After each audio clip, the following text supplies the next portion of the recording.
We'll continue with that one later on. Okay. Our guest is with us already. Okay, thank you. So I'd like to bring in our guest. Good evening to you, Barrister Oshoma. I just wanted to be sure you are the one there because your camera is not on yet. If I can hear your voice, then I'll give you the time to prepare yourself, sir. Can you hear me, Barrister Oshoma? Barrister Oshoma, are you there, sir? Can you hear me? Okay, yes. Now we can hear you. Wonderful. I just wanted to be sure you are there. Good evening to you, sir. It is. Yeah, good evening. It is me, but because I'm actually driving now, I went. Okay, that's fine. That's fine. You need some minutes to get ready for us. I am actually driving back to the house, so that's why I had to put off my camera, if that's okay. But otherwise, then you have to give me time because I went for a meeting, a client's meeting, and that stretched till now. So I was mindful of the time, and so I'm actually trying to race back now. So that is fine, sir. We can be doing the talking before you get home. Yeah, I think that is fine. Yeah. Thank you very much for joining us for the first time on NWATCH Media. Yes, thanks for keeping to your words as well. Good evening to you, sir. Yeah, good evening. Yes, we have a couple of people listening to you right now, but the first thing is that because it's your first time on our media, I would like you to tell us a brief about who is Barrister Liborous Oshoma. That's a very difficult one for me because, you know, a lot of people would expect, you know, me to have, you know, talk about this. Oh, Liborous is this, Liborous is that. Liborous Oshoma is just simply a practicing lawyer based in Lagos. I am not one to. I don't play statism. Oh, states who is from this state or is from that state. I'm a Nigerian resident in Lagos, and I grew up in so many areas. I grew up in partly, you know, when you are a child of a civil servant those days, you know, transfers here and there, Okwila, Agbede, Auchi, you know, Benin, Port Harcourt, Warri, especially, and then Abuja, then now Lagos. So that's briefly. I belong to various associations, and you know, also I love to read. I love to read, and I love to fight for the interest of the common man.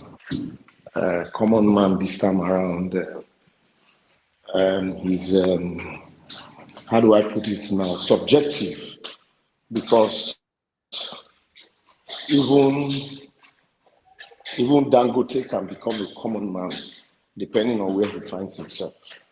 Tinubu can become a common man. We are all common men depending on the circumstances of the trajectory. So that's basically that's who Liborous is. And okay, can we actually know which state are you from? Philosophy. Your state, sir, your origin. I'm from Edo State. I'm from Edo State. From Edo State. Okay. I have parents in Edo and Delta State. So I can say I'm from Bende. I'm a Bendelite. All right, Barrister. So should I approach you as Barrister Oshoma or Barrister Liborous Oshoma will do. Liborous will do Liborous Oshoma. Barrister is actually not a title. It's barrister is not a title. It's a practice. So that person is a barrister at law. You know, but here, because of our knack for title, you know, people want, call me architect, call me pharmacists, you know, and all of that. So barrister is actually not a title. It's more of, you know, what you do. You are a barrister at law. So if you call me Mr. Liborous Oshoma, I won't take offense, because it is not the title that makes the man. Even if the barrister were a title, and you still don't call me a barrister, it does not remove the fact. It does not remove the fact that I'm a lawyer. So I'm a practicing lawyer. Thank you very much for putting that straight. At least a lot of people, a lot of us here have learned from that. Although we are with the country where we came from, many of them want to be called according to the title where they belong. But that's fine.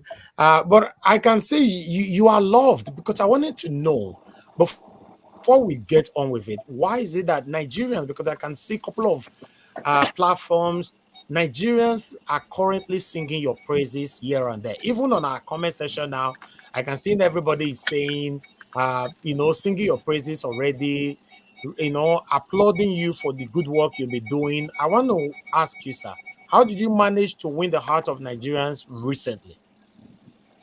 I didn't set out to win the heart of Nigerians. And like I tell people, if you preach good gospel, you sing good tunes, and you stand for the truth always, if you build your house in the thick of forest, the world will create a path to it. So that's basically what happened.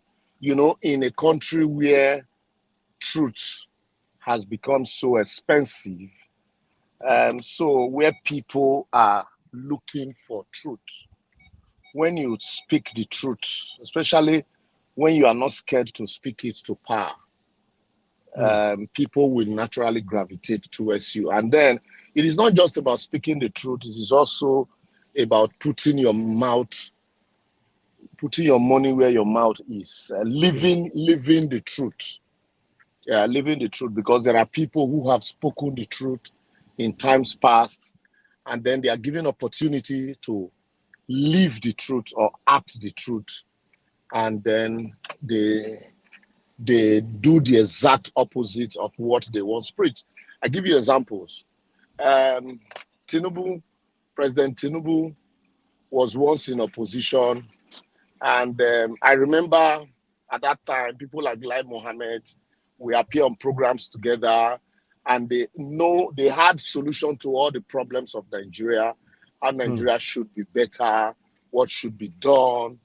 But unfortunately, the moment they came into government, excuse me, they did the exact opposite of things they said they would do. Tinubu also, in 2012, asked the then President Goodluck Jonathan to allow the poor breed, that fuel subsidy removal was stifling the poor, and it was going to cause hardship. So, but unfortunately, he became president, even though from what I learned, it was not in his speech on the first day of inauguration, even before he assumed office.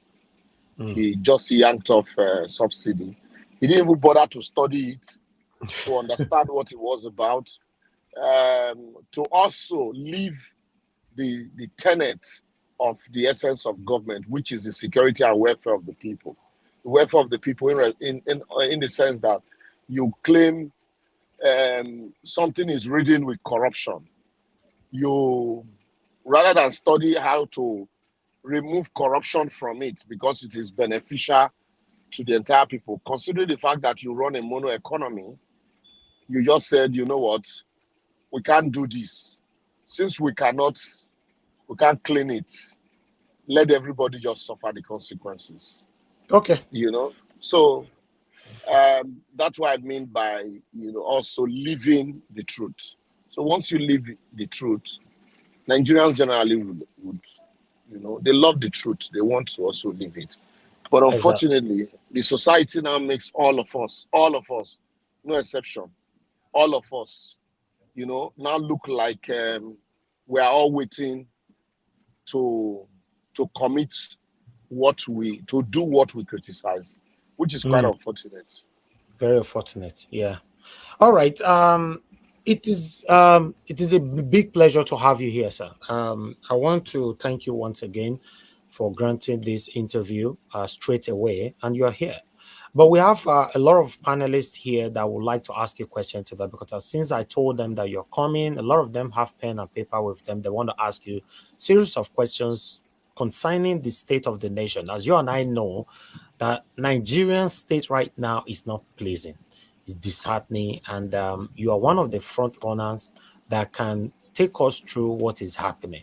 You know, but it's not obligatory that you must answer every question. Any question that you can't answer, you can just jump past it. You know, but see, I'm not one to shy away from any question. I'm not unknowing, but I shoot straight from the hip.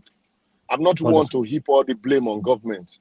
We are all, we all contributed to the mess that Nigeria has become. So, so I'm not the one that will sit down here and tell you, oh, government is this, government. We contribute to it.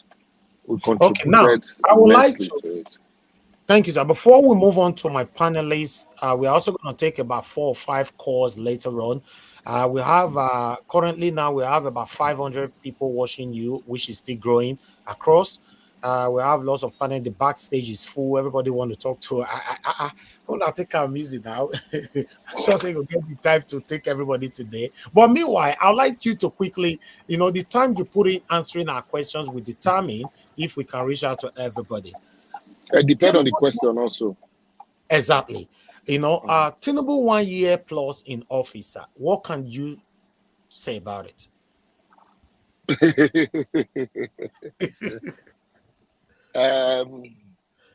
First and foremost, I will look at it from the renewed hope agenda.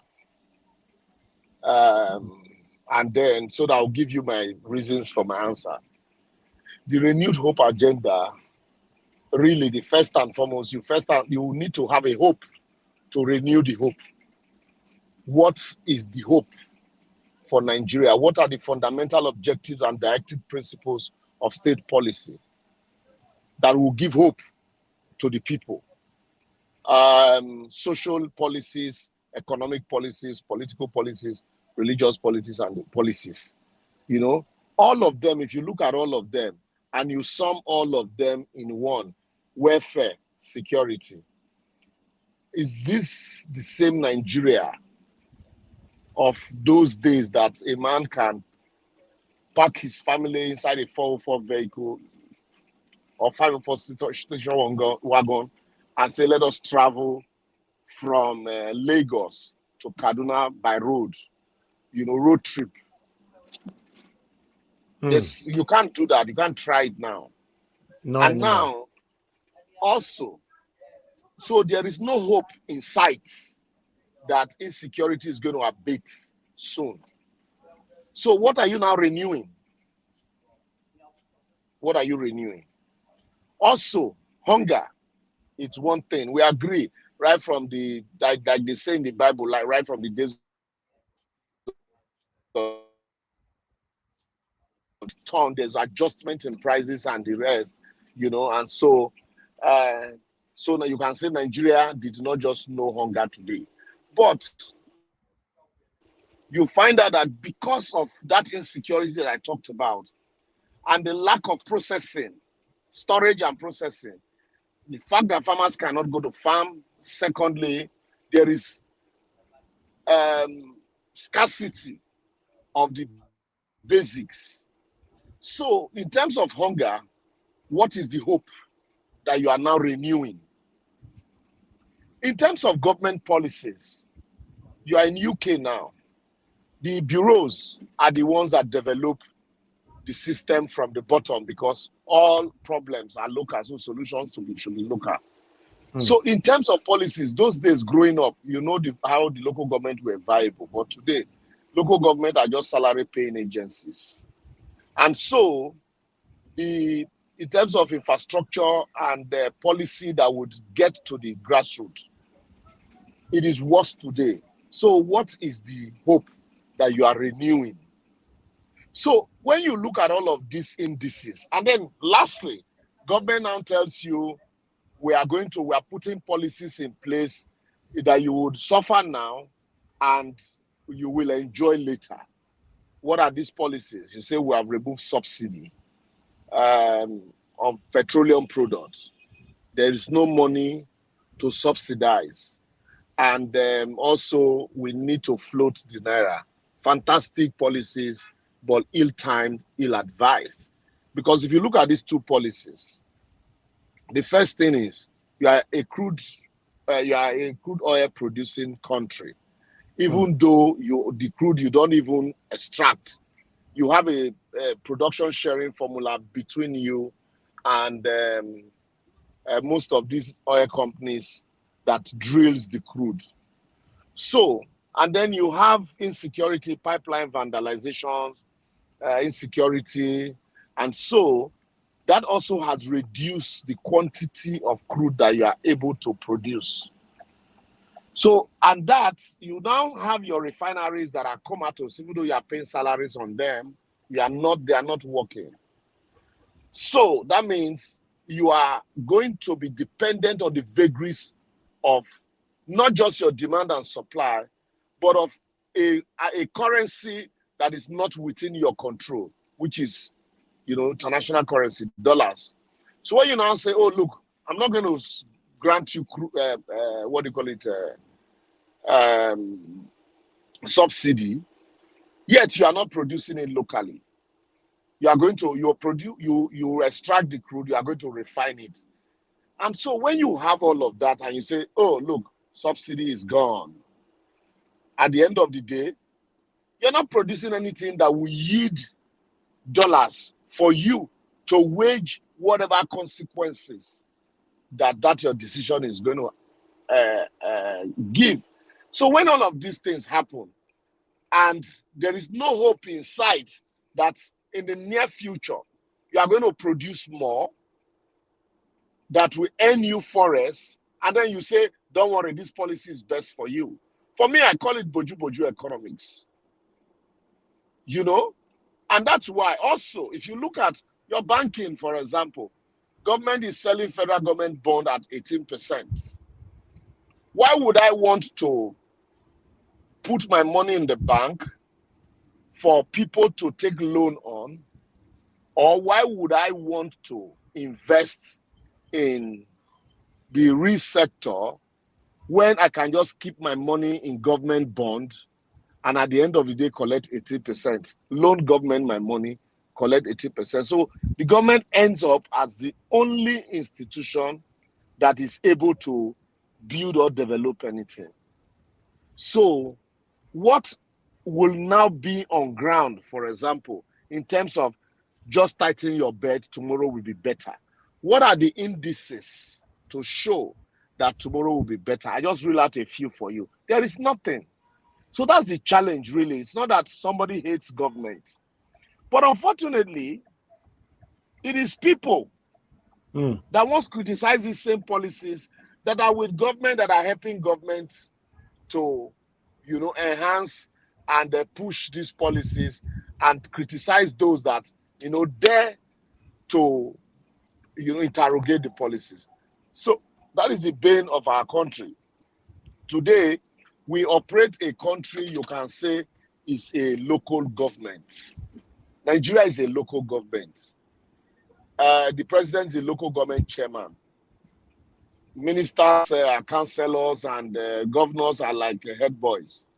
So what happens is the local government chairman collects all the revenue and distributes to the head boy as he likes. At the end of the day, there will never be even development. But if the local government, like where you are, the way it happens, collect the revenue and pay taxes to the center can now concentrate on policies that will protect territorial integrity, policies that will encourage investment, policies that will liberalize economy and ensure that people are able to invest. Why the everyday people at the grassroots who concentrate in building infrastructures and consistently enhance, there'll be competitive, development at the grassroots. But here, everybody goes to Abuja. If I tell you the amount of money people spend to go to Abuja weekly, just to go and chase contract, because nothing is happening at the state level. Everybody go to Abuja to chase contract. Like I told you, Abuja is the only revenue collecting. They are the only ones that can borrow, that have the capacity to borrow. They are the only ones that collect the national revenue and share. So they have a war chest to dish out contracts. And so the ordinary man believes to eke out a living, you have to be in government or you have to be doing government contracts. Thank you. Everybody is going to Abuja and paying flight tickets, paying hotel bills, you know, depending on who is there, the tribe he's from, his people, you know, will be more there. So that's basically what is happening. That is why it is what it is. Thank you very much. Thank you very much, Barrister. I will stay at Barrister Liborous. Okay, let me quickly move on to my panelists because of time now. I'm just going to ask Oga CM. Oga CM, good evening to you, sir. Dr. CM, rather. I rather call you because when we are here on our own, so Abiba will not stay a doctor to your own. CM will do. CM will do. Anyway, thank you very much, NWATCH. Good evening to whoever is listening, wherever you may be. Good evening to my fellow panelists, and most importantly, good evening to Mr. Liborous Oshoma, our guest today. I welcome you to our conversation. Whenever we have a guest, we call it conversation because it's about Nigeria. It's just a conversation, although you have to field questions. You see, Dr. CM, please, every of the panelists that want to pass the questions, because Barrister Liborous is the first time on the platform, it will be better for him to know your location. Okay, please. Yes, exactly. So, Mr. Oshoma, I'm speaking to you from United Kingdom, UK.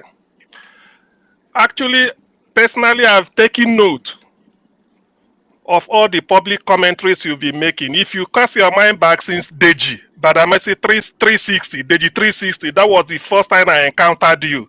That was years back. And since then, I've been following your country. It's like you are another Ganefa in me. You're always speaking on the side of the poor people, the oppressed. So we welcome you. It's a pleasure listening to you. We already know we know where you stand on every issue.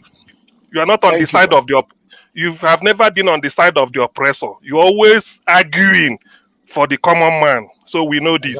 Now the question I want to ask you is, given all you know about Nigeria, whether everything put together, if you are the president and commander-in-chief of Nigeria as of today, what are you going to do to bring Nigeria out of the mess that it is? It might not be overnight, but let people see sign that you are launching Nigeria in the right direction to come out of the mess Nigeria is now. As the president and commander-in-chief, what are you going to do? Thank you. Yeah, thank you. The first thing I will do is I will refuse to grow gray hair. Do you know why? No. Yeah. You see, every president of Nigeria wants to be a Superman. Superman in the sense that you think you can carry the problem of Nigeria from Sokoto to Arugungu, from Arugungu to Lagos, from Ekakpamre to Yobe, Damaturu. It is not possible. All problems are local. Solutions should be local. The first thing I will do would be to decentralize governance structure, enhance the local government, decentralize Abuja. By the time you give local government autonomy, let revenue generation come from the local government and let the local government generate revenue and pay taxes to the state. The state will in turn pay taxes to the center. You will not have charlatans as local government chairmen. Some of these senators would rather go back to local government because they know that's where the revenue is. They would rather go back to local government and contest as local government chairmen and as councillors because that's where the money is truly. And then also, you will have decentralized concentration in Abuja. So every local government will develop at their pace, and there will be competitive. There will be competition at the local level. This idea of sharing revenue for state governors as if it's a group of bandits that went to raid, and then they sit down somewhere called ESCO Hall, and then they share revenue. FAC. It will not develop any country. Those people will tell you we are collecting 24%. The local government collectively share, 21%. Why the federal government, one federal government, behemoth, collects 51% of the revenue? How can you develop the region evenly with such a sharing formula? People will say, oh, look, some people no go agree, some people no go agree. You will have to make them see reasons why it should be that way. By so doing, I don't care whether oil is in one region. Nigeria is blessed across board with different mineral resources. Let me give you an instance. Sam Bakwe did not develop Old Imo, which is comprising of Abia and Ebonyi today, with oil money. It was funds from palm produce. If you are landing in Owerri Airport, everywhere it's palm produce. This thing were intentionally planted by a government. And today, the people that came to take our palm seedlings have processed that palm seedling and turned it to something else. And now they export palm oil, soap, and all sorts to us. But because you have a glutton in the family, he tells you, let us eat together, because he knows he will eat more. That is why we can't hold a census. We don't even know how many we are. Every year we keep estimating. We adjust the figure from 150 million to 200. Every year we add 50 million to 200 million. Now they say it's 250 million. Because some people are scared, because they feel, look, these people know our numbers. The revenue that will be coming to us will no longer be much. But if the revenue is generated from the bottom, everybody will want to count who they are. Nobody will want to hide their own numbers. So until we go back to that, the Obafemi Awolowo University, for example, was built from cocoa funds, and as beautiful as that. Ahmadu Bello University was the largest university south of the Sahara. It was not built with funds from oil. It was built with funds from the pyramids of granites. And those pyramids was because the funds were generated from the region. And at that time, they had so much granite that they didn't have storage for it. That was when they started building those granites in pyramids. So, but today that we have oil, everybody is waiting for that funds from oil. Only one source. So today you have a mono economy where everybody is waiting for just one product to run the economy, and then survive on from those of you abroad, and then portfolio investors. That's why we are not moving. So assuming I'm not the president though, and they won't listen to this, they wouldn't want to hear it. If I were, that's the first decision I would do. With that, the president won't grow gray hair.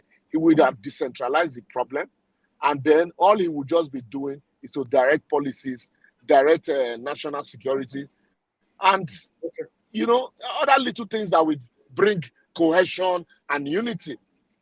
Otherwise, this idea of everybody wanting a man from his tribe to be president will continue. And then when your man is there, you go and chop. And that is why you have mob thieves waiting to go into government than those who are in government. Exactly. Thank you. Thank you very much, sir. Thank you. Augustine, thank you very much for that question. Mr. Destiny, do you have a question? If you have one, please unmute yourself. Tell us where you join us from and go ahead with your question quickly. Okay, you're now. Thank you so much. Okay, go ahead. Thank you so much, Mr. NWATCH. Good evening, Oga Liborous Oshoma. I'm joining you guys from Germany. I don't have a question. You are joining from where? You are joining from where? Germany. Okay, Germany. Okay, go ahead. Yeah, I don't really have a question for you. I just want to thank you for the pro bono that you give to a very dark man. Thank you, sir. We appreciate it. Yeah, thank you. Let me quickly say something on that. I volunteered my service pro bono free. Very dark man, I've been trying to reach out to him. I have not been able to reach out to him. I put out words there. I am ready to defend you free. The man has not also reached out to me. So at that stance now, so that it doesn't look as if I am looking for something or looking for fame, or maybe, you know, I don't want anybody to accuse me that I'm trying to use the case to look for something that I already have, you know. But so you have done well, sir. You have done, for you coming out at all to say that you are there, you know, to support anytime, any day. That's the kind of person that we Nigerians are currently looking for. So you already have fame. You've built your fame. You've gotten your fame decades ago. So for me, nobody's going to give you fame this time. But what you did, we have lots of individualisms in Nigeria that wouldn't want to do that because of pride. But you did that. So thank you very much. Yeah, thank you. All right. Pleasure. Thank you, sir. Let me quickly move on to Prince. Prince Alabo, thanks for joining us. Good evening to you, sir. You have a question or? Yes, I have a question for. Can you hear me? We can hear you now. Yeah, good evening, everyone. Where are you joining from? Good evening, my big brother. Yeah, I'm joining from United Kingdom. Yeah, our brother, we appreciate you for coming to our program. We really appreciate it. I'll be following you. I'll be following your program, being my brother. I have just 3 questions for you. Number 1 question. Before I just ask the question, I will look at this. The current administration, we know how the election process and how everything happened. And today they are in power. What do you think about the cry for the Nigerians talking about the electoral reform for the hope for 2027? And another question is, you are my Niger Delta brother. What can you tell us about the oil theft going on in our region? And the third question I want to ask you quickly, looking at this administration and what is happening, the people driving the vehicle, and they said it's a renewed hope. What is your take on this administration? Is there any way out for the solution we are crying for? Thank you, my brother. Thank you, Mr. Alabo. You have the floor. Question. I think I scratched it earlier on, but I would just talk. I would talk through them generally. Electoral reforms. The thing is, Nigerians are a set of funny people, very peculiar people. During the election, we don't even bother with who goes to Senate. We are not bothered. We are not even bothered with who goes to the local government. In some cases, we don't bother about who goes to the assembly. We are just fixated on who becomes governor and who becomes president. Meanwhile, we forget that it is the people at the Senate, at the National Assembly, House of Rep, the Senate, and various state House of Assemblies that are going to make laws, that are going to pass the budget, that are going to amend any laws. We don't care about them. We don't care about who are the people. And then they get there, we expect manners to fall from heaven. You say, oh, the lawmaker, what is the hope that they will amend the law? How do you expect a man to amend a law that will remove him from office? They won't do it. Rather, what you see is when there is a fight amongst themselves, the latest electoral act that you're seeing, what even led to the amendment, when the lawmakers discovered that it was impossible for some of them who wants to be governor to get tickets because of delegates, the kind of delegate system they were operating for primaries election, where once you are an appointee of government, you become an automatic delegate. And so if a governor wants to nominate a candidate, for example, he appoints 250,000 SSAs. All of those SSAs becomes automatic delegate at the primaries. And so, how do you defeat such a governor? The lawmakers now saw it as, no, this can't be. This can't be. And so, what did they do? They now amended the Electoral Act to remove statutory delegates. So, and then they made it look like, oh, they are deepening democracy.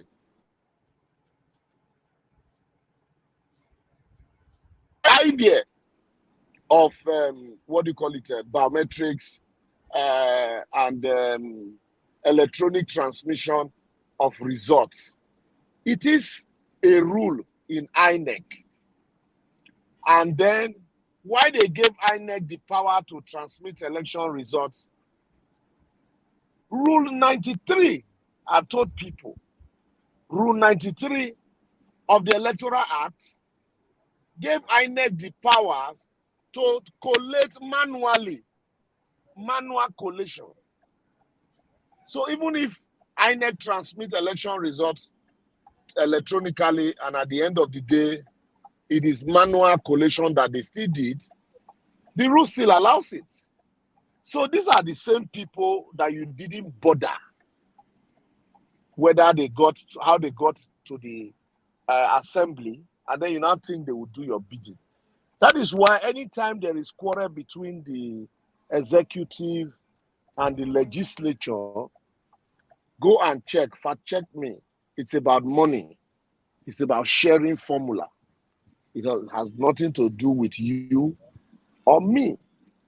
And then coming to the issue of oil theft, and that's why I say Nigerians are the problems of Nigeria. Some people will tell you the oil in our own.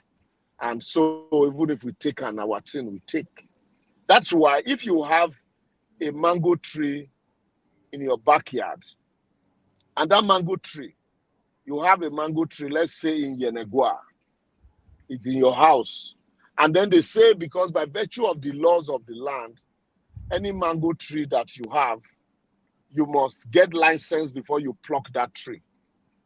You must go and get license from, let's say, Port Harcourt. Do you know?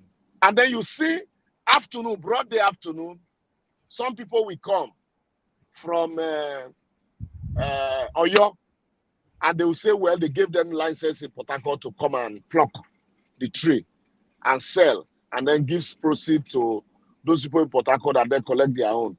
Meanwhile, the leaves from those trees will, what do you call it now? Fall on your compound and, dirty the whole place. You'll be the one to sweep it. What will you do? In the night when everybody's asleep, you will wake your children and say, come on, may we pluck our own cell phone so that we'll sell. That mango tree at the end of the day belongs to nobody. Everybody will be plucking it, including you. You will steal from it. That's what is happening in Niger Delta. Oil, for example, they say oil belongs to the federal government. That is the rule. And the federal government will, once they discover oil in your land, that land automatically belongs to the federal government. The federal government can give your farmland, let's say for example, your farmland or your shrine. They discover oil on it, the federal government come, they give somebody a license, oil mining license, they come and drill oil, and those people will take the oil away. Worst case, they will build one long school in your community, and then they put one big signboard that is bigger than the school. Shell, NNPC, Ajib joint venture. And then they go to the palace and share money for some of the elders there. That is all. They will tell you there's production sharing contract. They have paid federal government their own. Then they have collected their own. Give some people in the community where if you carry cutlass, they give them small thing. And then they go. The day those boys that you are giving small thing, carrying cutlass, carrying gun, the day they look at, they will monitor you. How is this man doing it? And then he comes, he takes and go. It comes, takes and go. No, we need to collect our own too now. And then, because there is hunger in the land, the policemen that they are using to collect, those policemen too, the boys will tell them, okay, collect your own, no, collect your own. The policemen will be hustling to be posted to Niger Delta. The army will be hustling to be posted to Niger Delta. And because it now turns to everybody now becomes a thief because the wealth belongs to nobody. And Russia is building pipelines from Russia to Europe to supply gas. And they are protecting those pipelines with technology. Saudi Aramco drills almost 9-something million barrels per day. We were struggling to get 1.3 million barrels per day. Even that 1.3 million barrels, we get more than that. But because everybody's stealing it, let me give you now what happens. The IOC will come. Because everybody is stealing from the pipe, the IOC will drill 1.7 million. Then they will tell you, the boys stole 500,000 barrels. And so what you already have now is 1.2 million. Meanwhile, in the recent, what the boys stole is 200,000 barrels. The IOC will keep 300,000 barrels to themselves. The NNPC will come and say, you see, what was stolen is 1.11. What was stolen is 400,000 barrels. Meanwhile, the boys stole 200,000. IOC don't come out 500. NNPC come out 200. At the end of the day, government gets 1 million barrels of crude. And they tell everybody the thief and the thief and the thief. And anybody that is now in that sector will like, so this place is lucrative. If you now say, we want to protect pipelines with technology, they'll tell you, no, it will not work. It won't work. No, it can't work that way. We have to do it the way we're doing it. The IOC will sponsor people, the police will sponsor people, the community will sponsor people, even the oil companies will sponsor people because that's not food where everybody they chop.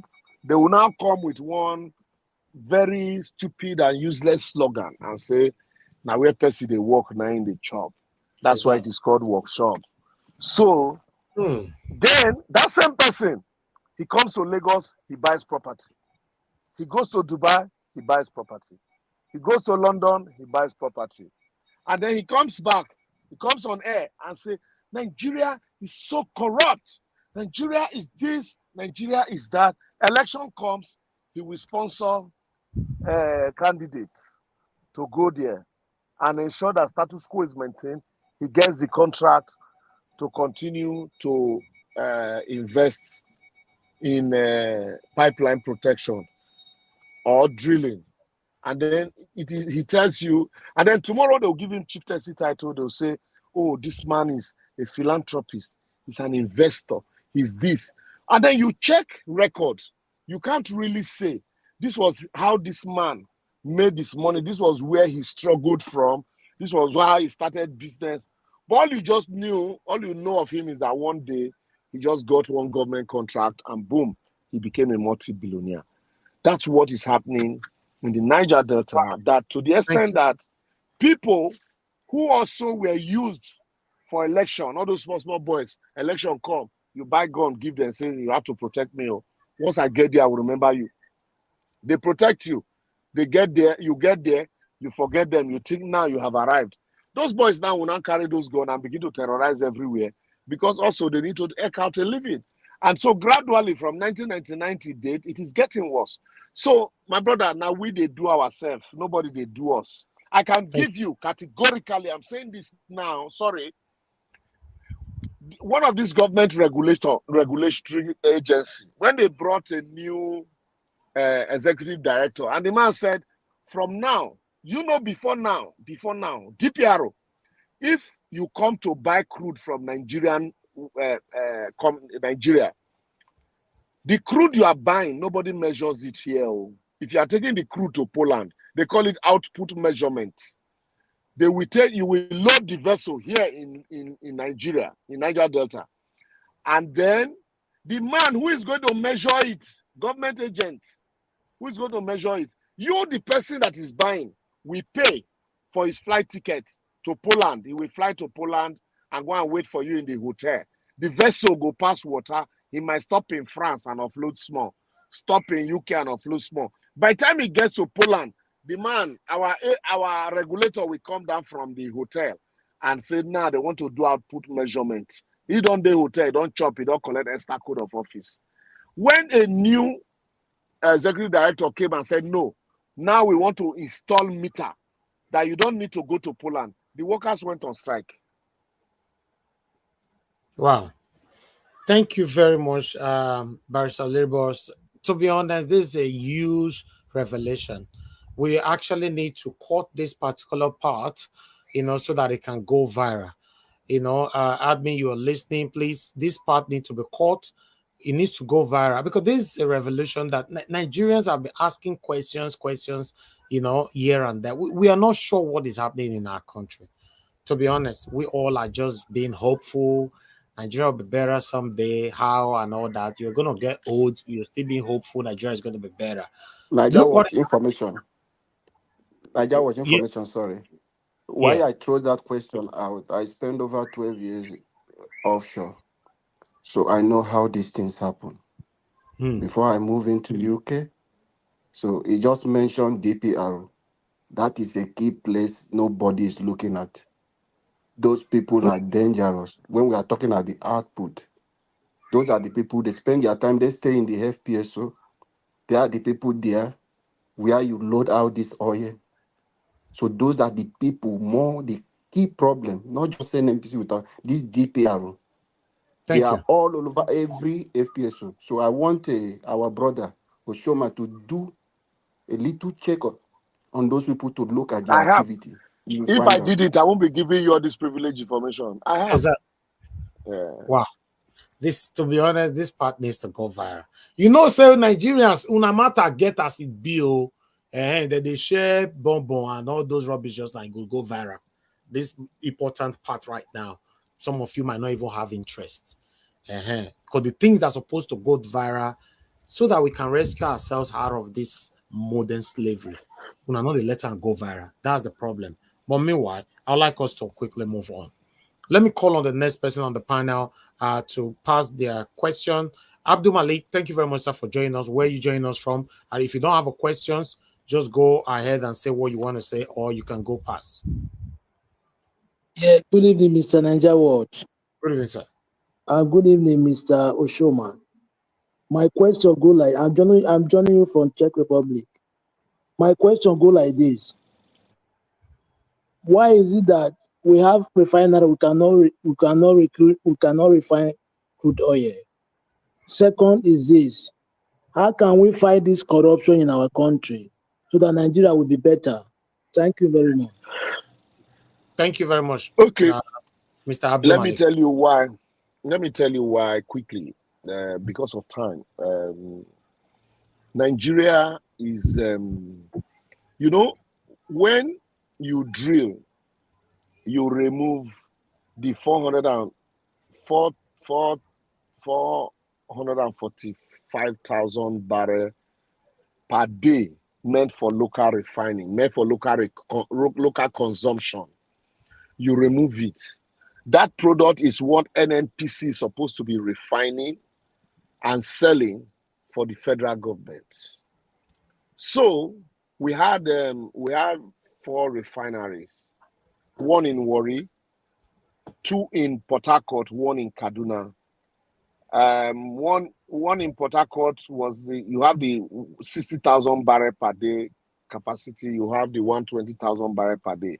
The 60,000 barrel per day was built in the 60s. The 120,000 barrel per day was built in the 90s. Those refineries were pumped in collectively $1.5 billion into it. And last time they told us that it will work, they just use ROPG, what they call in the industry pie gas, to flare it, to give you the impression that, oh yes, fire don't they come out to. Meanwhile, the mechanical components were not working. As I speak to you, now even the Kaduna refinery, if they renovate and do Kaduna refinery today, where is the pipeline that will take crude to Kaduna from Niger Delta? They are all corroded. And so, why is it not working? Why is it not working is the fact that this crude meant for local consumption, the NNPC is supposed to be refining. It now became a racket. So, If I am in NNPC and you are my friend, I want to make life better for you. I'll say, okay, you know what? The crude that we are supposed to refine, let me just give you 50,000 liters, 50,000 barrels to go and refine. Just look for a refinery abroad that will buy it. And then in exchange, you will now buy refined petroleum product and bring to NNPC. All of the byproducts, you go use and take pocket and share proceeds with NNPC. So the more, if I give you today, tomorrow another person will come and go say, bros, give this man 50,000 barrels. Me, I go like you also get. They gradually started empowering their men. And so refinery, when they know they put crude, the plants, started being corroded. The pipelines were corroded. The plants, when they work, their machineries, when they work, it goes stiff. And over time, gradually we abandon the refinery. Even when the refinery is abandoned, there is no need for doing turnaround maintenance until we now woke up one day and realized that these refineries they work again, because we now completely from 50,000 barrel we move to 100,000 barrel to 200. The entire product we moved it, boom, give to people to go and refine outside. Okay. And then bring back to us. And that was how we use our own hand to kill our refinery. Let me also tell you that, thanks to the man that worked in the industry before, he can also confirm this. In the 60s, when these refineries were built, the federal government built 20 depots across the federation that once you pump petroleum product from Niger Delta, it goes straight to all the depot. You don't need to truck it. But with all of this, like the analysis I gave you, some of these things are not, these pipelines were no longer working. Some of them, let me shock you, in Ejigbo, in Lagos, NNPC will want to pump product. Some of the staff will go and tell area boys, say, man, we will pump this night to Mona station for corner. So if they pump 1 million liters, for example, the boys will steal 200. NNPC will report that they stole 400 because they will now use truck to remove 200, that 200,000. So boys stole 200,000. Like a bank now, armed robber. You tell armed robber, say, we'll carry money today. They come to rob the bank. The armed robbers will rob 3 million. Cashier will come out 2 million. Then when they are now giving audits of account, they'll say, well, armed robber took 5 million. No. Armed robber go now sit down for TV. They watch. They say they thief 5 million. Meanwhile, now 3 million they thief. They'll be shocked. Say, can you imagine? So with all of this, our effort, we stole only 3 million. This guy just sit down coolly. They stole 2 million. So it is all of these things that led to the refineries not working. And then NNPC became ATM for the government of any government that comes. So when they share crude like that, give their friend, whatever comes, as election they near, they go bring small, take support the president and the government in power for re-election. You won't have the nerve or the guts to want to probe them because they give you small things and they do election now. So that's where all of the rots came from and led to the comatose of today. Thank you. Thank you very much, sir. Because of time, because my people on the panel, some of them will not be happy if we can't get through to them. We're almost there anyway. Madowa, please unmute yourself. Good evening to you, sir. Tell us where you join us from and go ahead straight to your question. Good evening, Mr. NAIJA. Good evening, our brother Liborous Oshoma. Yeah, good evening. And so thank God that you are here today because good evening, everyone in the panel, all the commenters, listeners, and viewers. Because I'm be following you before now. Sir, where are you joining us from? So I am talking from Italy, Trieste, truly Venezia Giulia in Italy. So, sir, because as we are saying the state or the nation or however we call the local government, we now call Nigeria. Please, because we know PDP, APC, Labour Party, and all the parties that have been set up during the Obasanjo and his cohort are one party, whether they give themselves different names. Please, now, I would like to see if you, person like you, our Baba Chief Ozekome, we join our father in the Southwest, which is the advocate of Nigeria, and also our brother in the North, Shehu Shani, Sonny, Shehu and Shehu Sani, and to see if we see like Peter Obi and Alex Oti to form a party that have headway, a party that have policy, not the party of like prostitution or prostitute. That person who jump here today, jump in tomorrow, jump out because he know that there is no law that can hold him or her. So please, that is the question I would like to see if you will like join. Your question is taken. Go ahead, sir.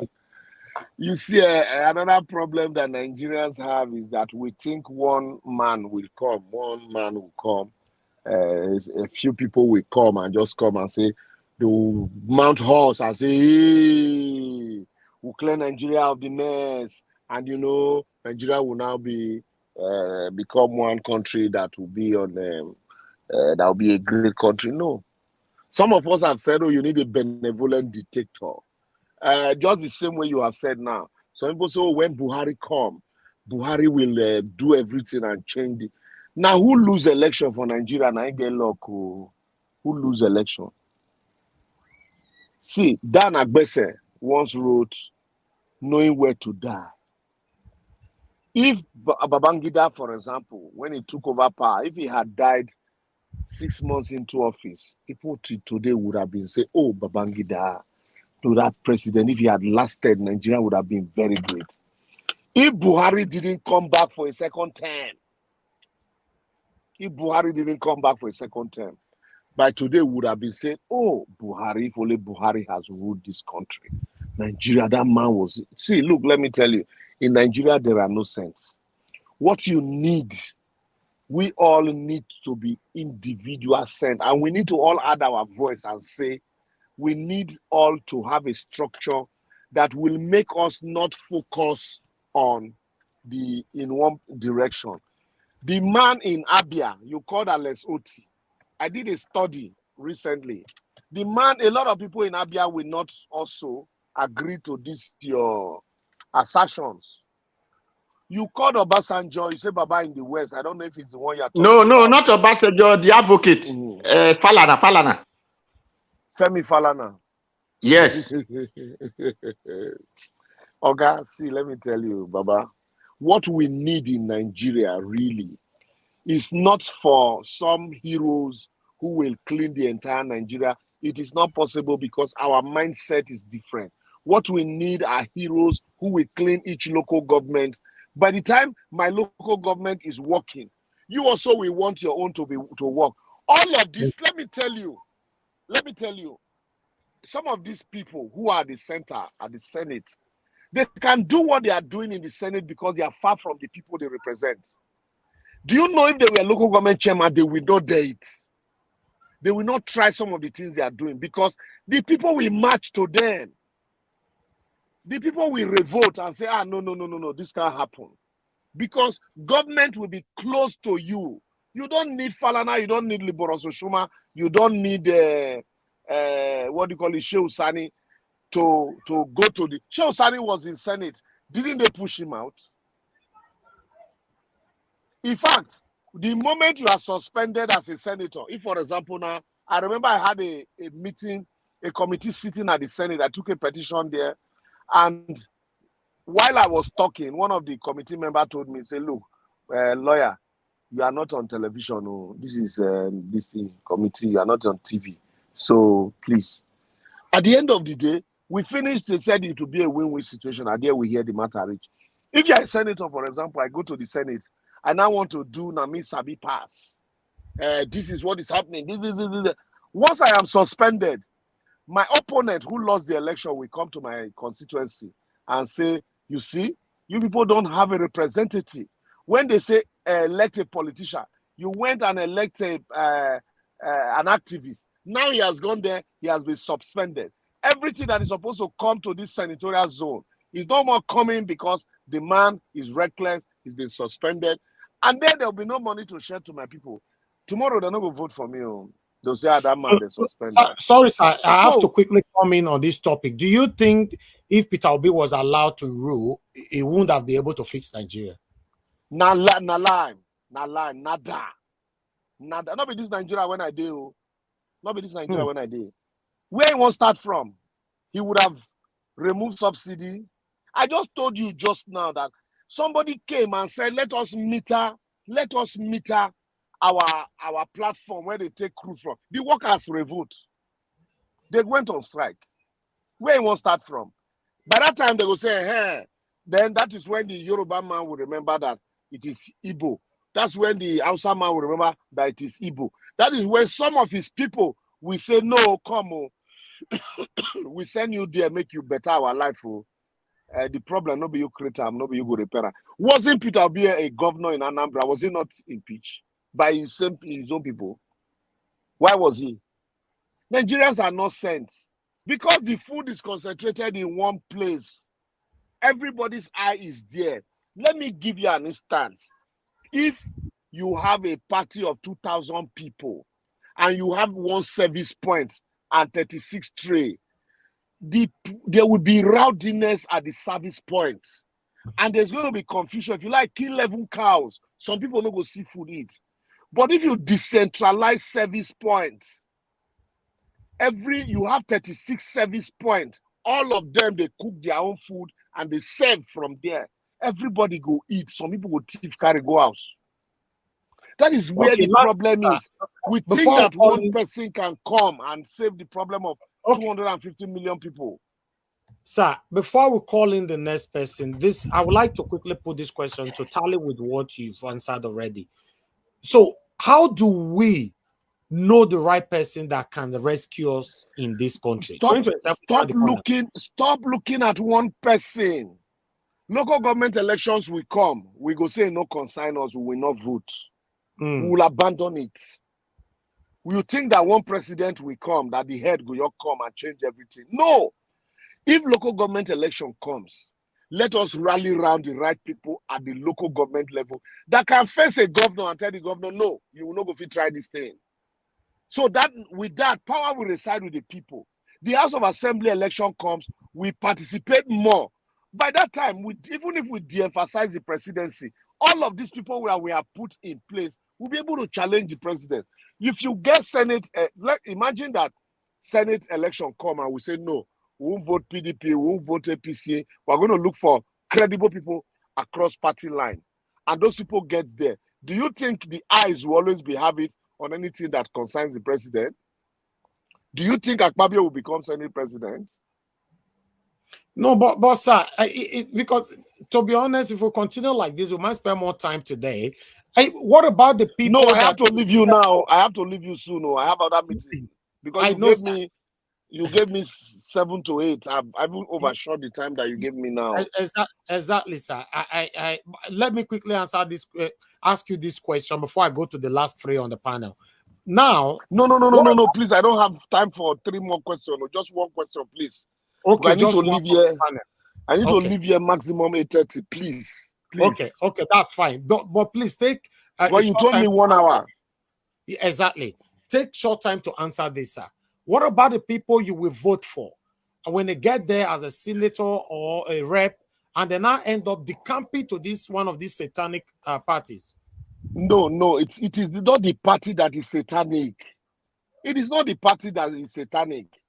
The Peter Obi that everybody supported, was he not in PDP? He was in ABGA, he moved to PDP, left PDP to Labour. It is not the party, it is people that makes up the party. It is the people that makes up the party. So APC is just a figure. APC. It is the people that are occupying it. So if, for example, we say That is why, for me, I believe in talking to the man on the streets to change his ways. The man in the mirror. If you do it right, don't be induced. Make a difference. Look at this man that is going to council. We have 9 minutes. I need to work with this 9 minutes, please. I need to. Okay, Mr. Omosola and Mr. Jonathan, your question is going to be passed at the same time. You know, Mr. Omosola, just go straight to your question, and Mr. Jonathan needs to come in and pass the question so that I can take both of you together. Bros, I want to ask you a question. This question where you ask it from, sir, please. I'm speaking from England, Leeds, especially. Okay. I want to ask this question. I keep asking the question. Who is a Nigerian? And my idea is, as a Nigerian, I'm from Delta State. I should be able to contest as a governor in Kano. I want to know the answer to this question. Thank you. Thank you. Mr. Jonathan, please, what's your question? Good evening to you. Where are you joining us from? Yeah, thank you. Thank you very much, Mr. Elvis. Mr. Liborous, good evening. I'm very, very elated to, to have this interaction with you. I must say that I'm one of your best fans. I've watched entirely. I watched entirely all of your video, 100%. If you say you be one of your best fans, meanwhile they play all your video for this platform. I just want to say that I watch entirely all of them, and in fact, everything you said today to someone like me, I already, I have a sense of where you are coming from. I will talk on your last video. The last video you posted, you described Nigeria as a country of palliative. You highlighted the non-performance of these ministers and the various ministries that we have. Could you tell us what are the corruption that are embedded in this palliative, that they are so bent on it? Before you say jack, it is palliative. Okay. What are the corruption that are deeply embedded? Maybe you really want to highlight it for us. Thank you very much, Mr. Liborous. Before you take that, sir, Mr. Liborous, I want you to take this as your final submission. Unfortunately, callers, you can't come in. And I also want you to take a little minutes from it to address Edo State election as well. Thank you, sir. You have the floor. The Edo State election is tied to the first question. The government of turn by turn, chop by chop, is like a draft. And that's why the day, no matter how good Dangote is in Lagos, the day he decides to be the governor of Lagos, and that day go know where he come from, and that day go know who actually Mama be. Because it is not about service, it's our turn to chop. So that is why we say we are Nigerians, though tribal tongue may differ, in brotherhood we stand, but we don't see ourselves eyeball to eyeball. When we have a common enemy, we seem to stand together, just like when we are playing football. The moment that common enemy is gone and there's politics on the top burner, that is when you know, not just the state you are from, what is your local government, what is your tribe. I'm an Uneme man in Isako. So I'm a minority inside minority, inside minority, inside minority, inside minority. So I know what minority is about. So when I hear people talk about marginalization, I laugh. Because somebody from my tribe cannot even become a governor in Edo State. Because it is not about competence, it's about where is he from. So that is why a man from Delta State, no matter how long you lived in Kano, you can't become a governor. Let me give you an instance. Let me shock you. I have somebody, a friend, who got married his mother is from Cross River, who married an Hausa man from Kano. The woman abandoned her people in Cross River, changed to Muslim, wear hijab, does everything. She's in Kano with the husband. Do you know that the husband people still married another wife from Kano for the man to say, no, this one is an outsider. Let us marry the one that is our own. So the Calabar woman's children, they don't see them, even though they know they hear Calabar, their houses, everything, but they still don't see them as, pure breed. They still see them as, they get small, the way the royal family is in England. Do you understand? That is the way we are as a people. So now, you now say you want to become governor. you are not even from the states. In Delta State, we see turn by turn.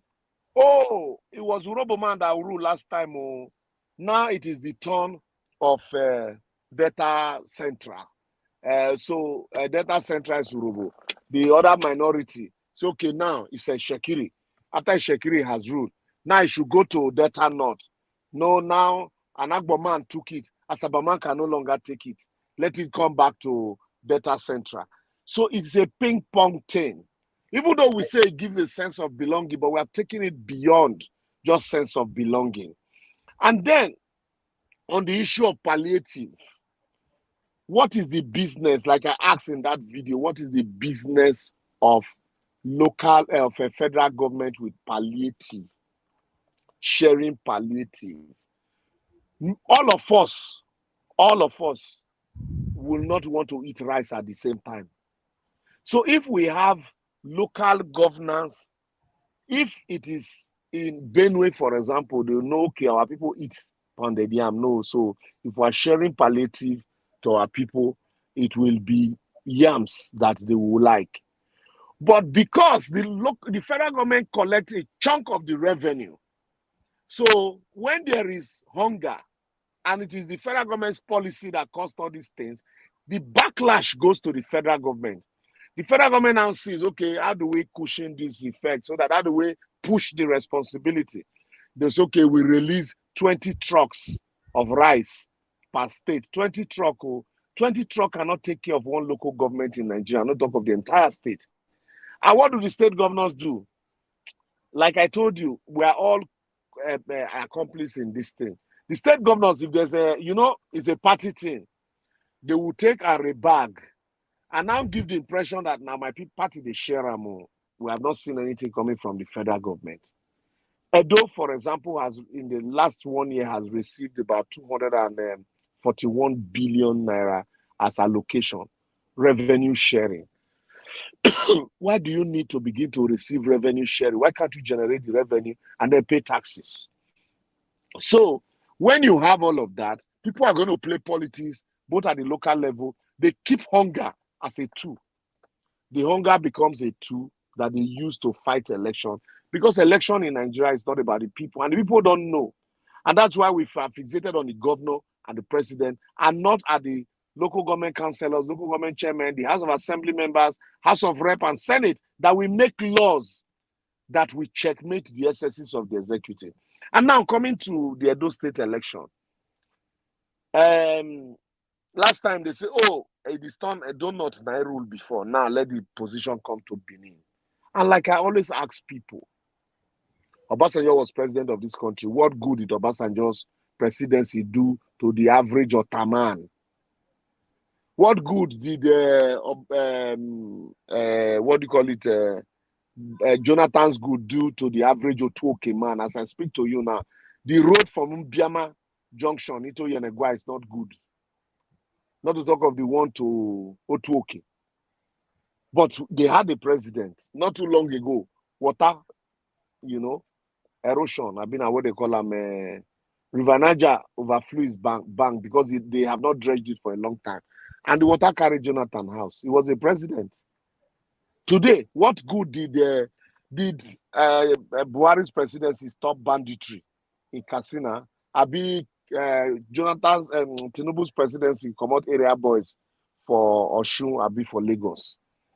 So now you say Edo, it is the turn of Ishan, to rule, because the belief is that once Ishaman rule, good will come to them. After Oshomole, when he was there, he brought small light and constructed road with not be his own money or government money for Edo North people. Not even the entire Edo North, for just Esako people. And it is the Esako people now that are ministers, that was deputy governor, and all of that. Now, Obaseki came. What good was Obaseki's governorship to the Beninese? Nothing. So you now say, oh, let's we're not looking at the competence of the candidates. We're looking at where they are from. It's it's our agenda. What is the agenda? The agenda is let Ishaman be there. Nobody is asking, when you get there, what are you going to do for the Ishan people? Nothing. Nobody's asking, when you get there, what are you going to do for the entire Edo people? Nobody's asking that one. It is the turn of this. That one will get there and I go chop you on. Everybody go blame and blame and blame them. Then the next one, they'll say, no, now let it move to Edo North. It's a ping pong. And that is why those who are stealing, who are waiting to steal from government are more than those already stealing. That is why the only industry thriving in Edo State is politics and hotel with church. Outside that, nothing else. Wow. Thank you very much, sir. I want to appreciate you for your time with us today. I'll allow you to go now because you promised 1 hour. We're already over 1 hour with about 30 minutes. Thank you very much. I'm looking forward to bringing you back here again, so that we can take more questions from other people here. I hope you promise to come back again. No problem. I will create time and be back. Thank you very much, sir. I enjoy my time with you people too. Thank you. Thank you, sir. Have a blessed evening. Good night. And you too. Yeah. All right. For those of you that could not pass your questions, I am very, I don't know, should I say I apologize for it? It's not my fault. I don't have power to do that. I want to quickly pass this on. Whenever we have a guest, I notice some of you come in whenever you like, listen, I don't have power to lock my guest here, and I don't have power to bring you into the panel, please, when we have guests, we're only going to be doing first come, first serve. Let's have that in mind. First come, first serve. If you not reach your turn, I better not drag me because, I don't want to be dragged for anything. I don't want anybody to reach out, oh, that's why I call you, not pick my call. That's why I do this. I come panel, you not put me in. I don't really like these things. Let's just do it. I have guests. Everybody should fight for their sport from the beginning. I think that will work. If now August CM now say go come like the time we take the coin for day backstage, now they wait there. That's how it is. So thank you very much, my people, for your time. I believe that we've managed to learn a lot from Barrister Liborous Oshoma today, especially in the OS sector, what is happening right there in Delta State, River State, sorry. Thank you very much. I appreciate you all. I want us to do our normal talking today. Unfortunately, people give us a mandate. Ogashim is here and Oga Chris could not pass their questions, but it's all right. More days ahead, and try to fight for first to four sports. First to four sports. When next we have a guest here. Thank you. And unfortunately, my callers who promised that to call in, but some of you were already calling in, but I cannot just pick a call while somebody is giving a submission. We work with rules here. So maybe next time you can have the opportunity to pass a question as well. So he promised me just 1 hour. So although, as you know, they take time to take their question, you can't rush them.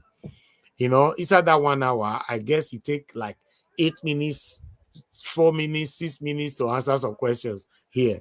But you can't force them. But when Barrister Michael Zekome was here the last time, Barrister Michael Zekome would take 30 minutes to answer one question. Although that one talk and saying get time, he spent about 3 hours with us here, and he was able to take all the questions from everybody. But everybody cannot be the same. I want to use the opportunity to appreciate you again, Barrister Liborous Oshoma. God bless you, sir. We're looking forward to bringing you back again. So, yes, when it comes to Barrister Michael Zekome, probably might be bringing him to you guys as well. We are working on that. So, any question that you have, whenever I announce the date, please try to come in on time. Thank you so much, my people. God bless you now. I'd like us to have a normal submission now with what we've discussed now generally, so we can take it from there.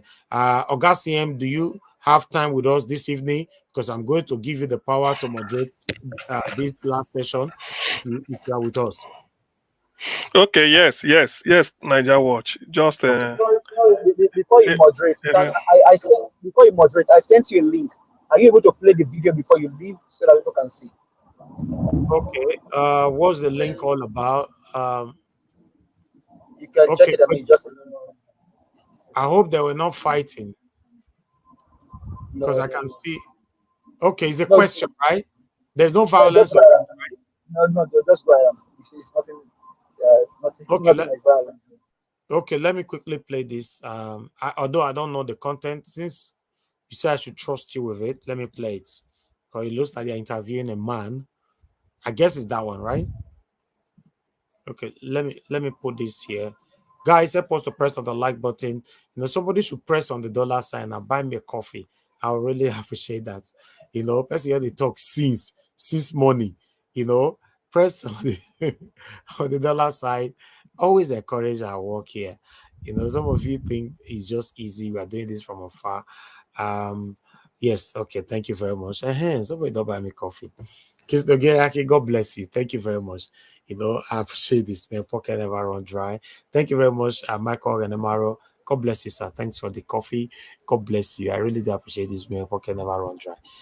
Others, please try to do the same. Honestly, I would have even preferred that you allow Barrister Liborous Oshoma to spend more time on the question, because he was that would have just, if I don't ask him a question, I would have been pleased not to ask him a question, but for him to spend more time, more so on the issue of that refinery, the GMO.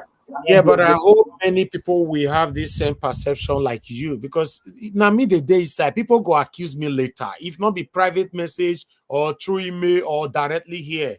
I was calling, you did not pick my call. You pick the other person's call, you didn't pick mine. Or I was on the bar stage, you accepted the other person, you didn't accept mine. Or I was already in the panel, you called it. I just want people to understand I'm not a biased person. You know, we only do things here based on first confess serve. Let us accept it like that. I'm a human being. I'm not perfect. Sometimes if I not do well, just know, say I'm a human being. You know, let's watch this. This period, we just say you just they do good and many work. All of a sudden, what is going on? And you can't they do road inside rain. Road where you no do for dry season. You even they share rice. Can't they share money? We hear say you they go people ask go they visit them. Now small remain, you want to help them they wash clothes. What is going on? Tell us. I dey spread love. Now today they break. Oh God, you dey in charge for almost 8 years. You not show the people this kind of love. You know say na election time be this. I want to make our people vote for my party so that my friend can take over from me. That's why not be you bribe for votes. So. No, journalist. This is called show love. Well, so if your friend can't take over now, what will happen to the love where you they spread so? Chop continue for the next 8 years. Our people. She una they here now. No go chop small so they make you can't go suffer for the next 8 years. Vote wisely. Vote Olumide Akpata as governor. Vote Labour Party. Okay. Let me quickly say this. Give us a mind. The next time I won't play this kind of video because I was rushing. All right. No, you don't wink you. He just would wink you. No, I can't trust your video next time. Give us a mother because you deceived me. Yes. Because I didn't want to stop it on the way. Nobody can tell me to can just play your video to campaign for your various maybe hopeless candidates. I'm not supporting any candidate on this Edo State election. Nobody should drag me in, to be honest. You know, next time, please tell me the content of your video and don't rush me like that. You know, but I've played this now, but next time it is forbidden. I just want you to know, if you want me to play something, let me trust you. You know, that's it. It's just like YouTube. They ask you, can I trust you and trust your channel? You say yes. Then once they trust you, they don't pay attention by checking your content that much like they do with other channel, because they've given you the trouble. The day you break the trust, you are already in trouble. So please, you know, this one was so deceptive. You know, vote for no. The reason I brought that is because you said we can bring video here. That's why I brought that. So I'm not sure that you were bringing in. No, you asked me if you asked me if there's if they are fighting, they will go fighting it. So bring the video for the attack. Do you know how many Olumide barrister Aswan Godaro video where they our platform people they post every day? Why not they bring a here for vote? But we play the that's why I brought this one here. So I don't know if this is offend the panel. So, but if you offend the panel, the platform, I'm sorry, but I don't think nobody will accuse you tomorrow. Than me, they go accuse. That's why I'm saying it. You know, well, okay, as you bring down now, the other candidate will start supporters. They'll bring their own candidate video as well. automatically you all are already using me for your satanic candidates that I'm not supporting. No. You told us you can bring videos. That's why I brought this one. Not a campaign. You can bring any video here, but let us know as you talk and just now. I can also ask the panel, can we play the video? If they say no, I'm not playing. You know, that's it. You know, please, in case of next time, I'm not blaming you that much, because as long as I asked you if it's a violent video, you said no. You've already passed that mark. But in case of next time, you'll tell me saying that your candidate video, I just say sorry. So maybe you will set it right.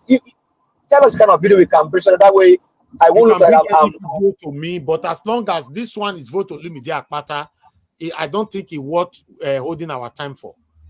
To be honest, you know, it doesn't. You know, I tell Olumide Akpata by myself, so I'm not campaigning for anybody. I told that's why I'm not campaigning for anybody, and they respected my wish for that.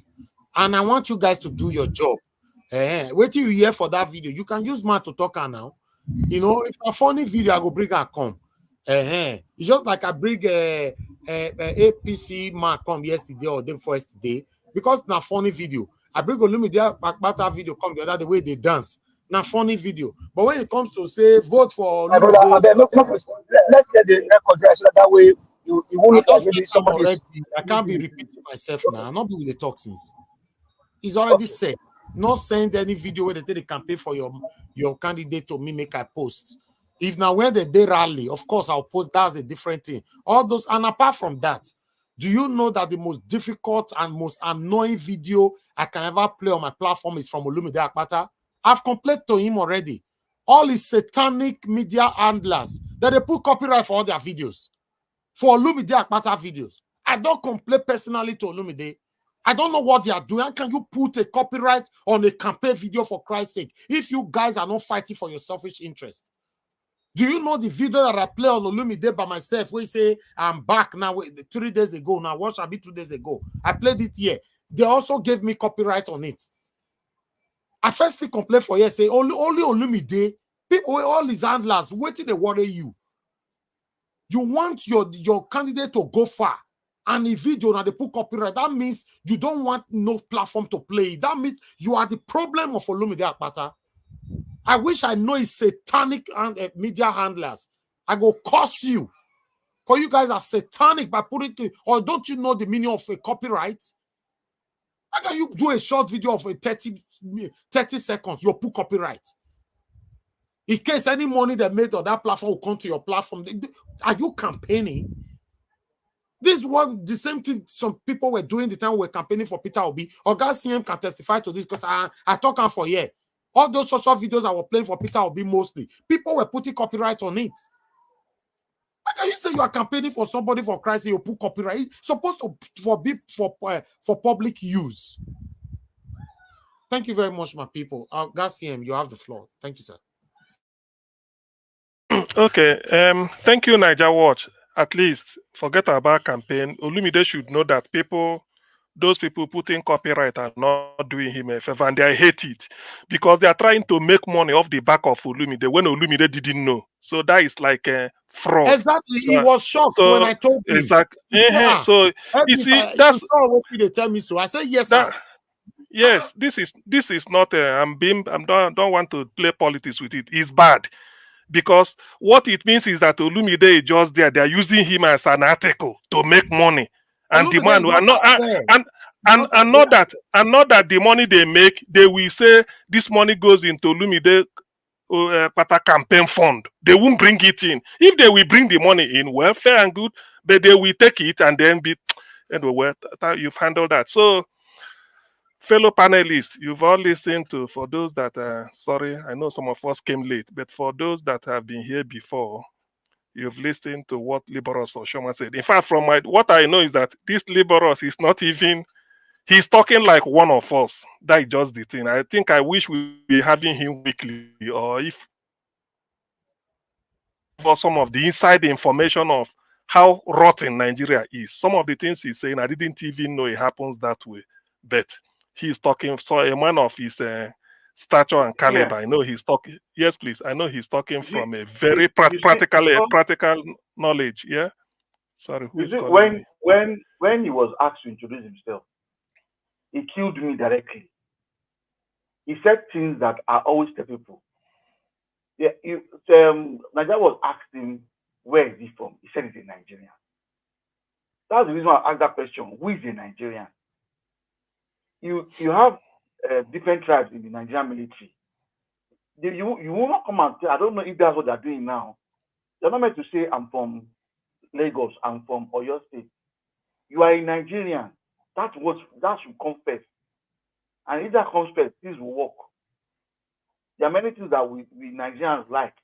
Like you said, title, we like title too much. And yet you have title, but you cannot operate with that title. You claim to be a doctor, but you're not a doctor. You claim to be an engineer, you're not an engineer. But you want to have an engineer be called engineer. So the guy just got my heart through all that his first set of answers when he started. Anyway, in all that he said, I feel I learned much from him. He passed on a lot of information. For me, hand on heart, I didn't know most of those things.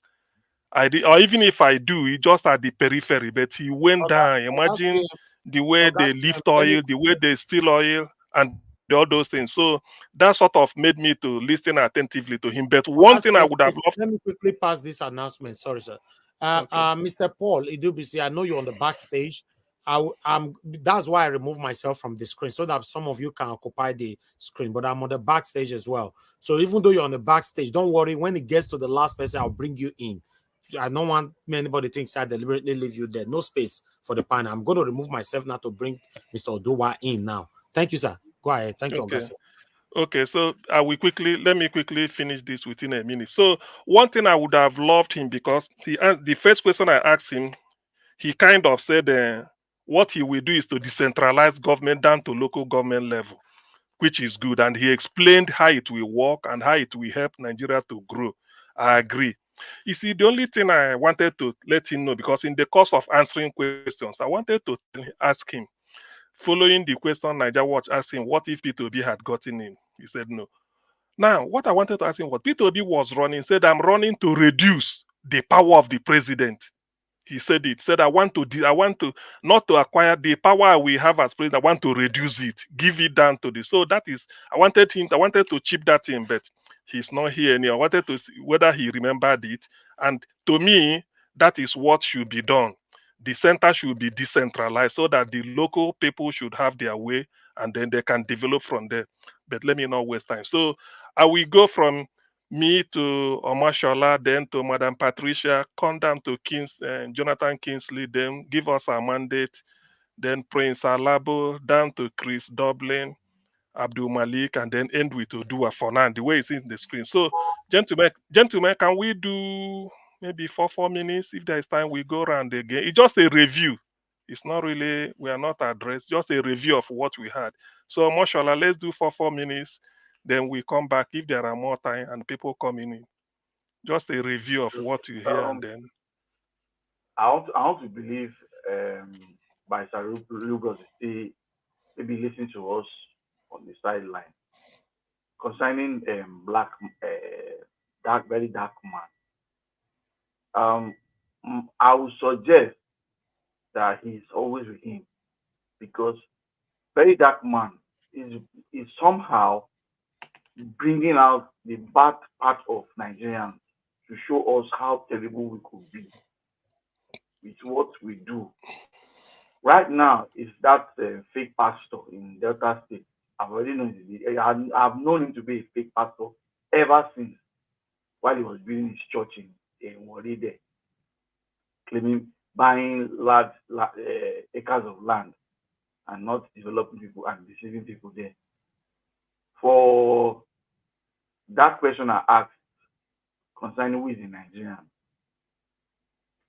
like he said, we don't care who becomes our senators and House of Rep. And I think that's going to be our next set of protests, if we're going to protest again, to hold them accountable, and our governors and our local government chairmen. Then the oil issue, what you said about that oil issue at DPR, I remember some years when I was in Delta State, they wanted to employ some of us to be in charge of that place and measure the quantity of crude oil that is going at different loading stations in Delta State. But somehow, now I can now not read it because I asked that question then, how would we measure it? They said there's a meter there. So Oga Liborous have told us that they wanted to bring meter. People stealing have refused to have a meter there. So like I always say, Nigeria can never work. It is not a cost. It can never. Oga, yes, I'll say it again. I'll keep saying it.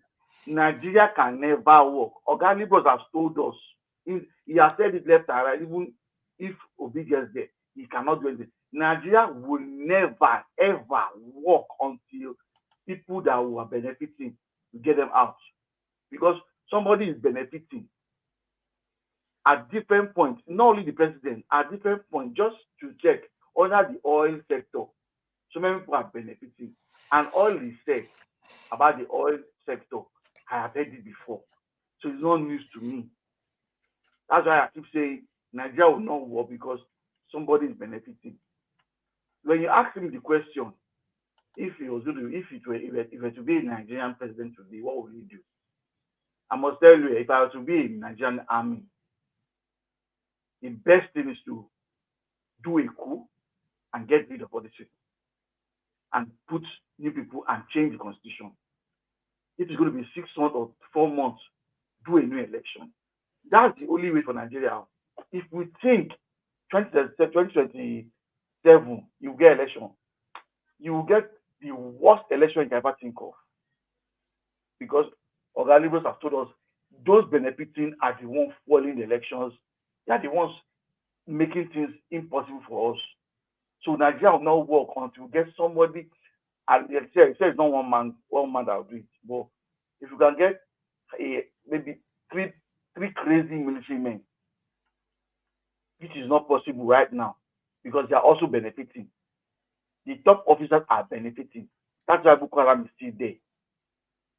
So Nigerians, even though you pray from now till that kid don't come, no show until something happens. Something strange must happen. Either we'll take it by force, we strike like we had recently. That's the only way. 30 seconds more. The next strike, the next protest we will have, as I'll suggest Nigerians to leave the presidency, face your senators and your councillors, they are the thieves, and your governors, they are your thieves. Okay, thank you very much. Thank you very much, Omashola. The next person, Jonathan, are you with us? Yes. Yeah, sorry, it's only a 4 minutes review of what you had. That is where we. Yeah. Thank you very much, Dr. CM. I greet everyone once again. Okay, Shimizi, please on your camera so that I can bring you in. And I don't know if you're the one there. Okay, Shimizi, go ahead, Oga Jonathan. Thank you. Thank you very much. Yeah, let me quickly narrow in on what I see as the highlights, and which I believe also on this platform, at one point or the other, it has been discussed. Sometimes very extensively, but sometimes we take our eyes off the burner. And it is focus on legislative politics. It now brought it even down to local level. Nigeria can work as it stands right now if we put our energy 100% on legislative politics down to local government politics. Nigeria will work. The people that will change the law, those are the people.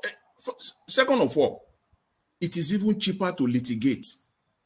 If somebody rig a candidate out in a local government and you put the kind of power and energy, you recruit all the son, this kind of son you will recruit to fight presidential election, recruit those son to fight local government election. Let us put our effort. That is the solution. Number one, we know it's constitutional reform. Fine. And that constitutional reform, you need the power that is at the center.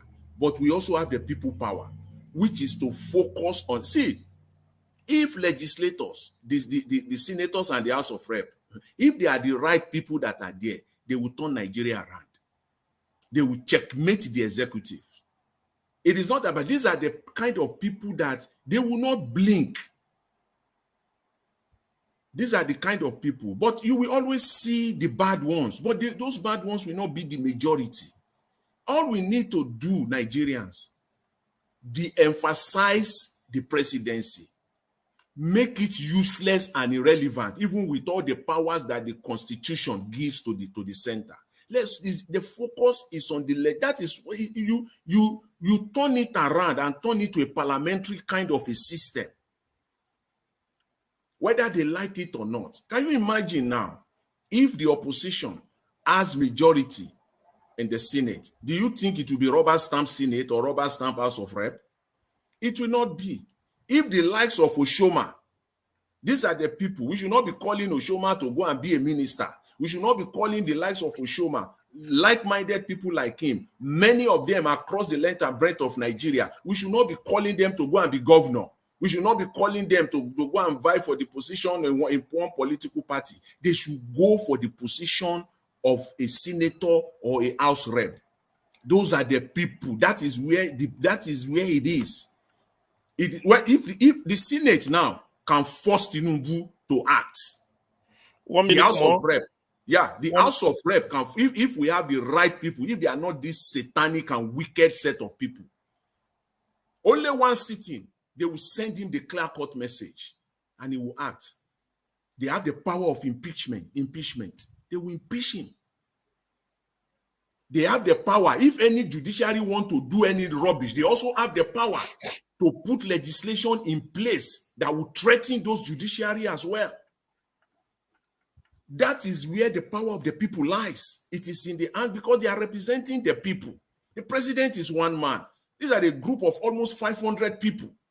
They carry the overwhelming power of the Nigerian people. Attention should, that is where the problem is.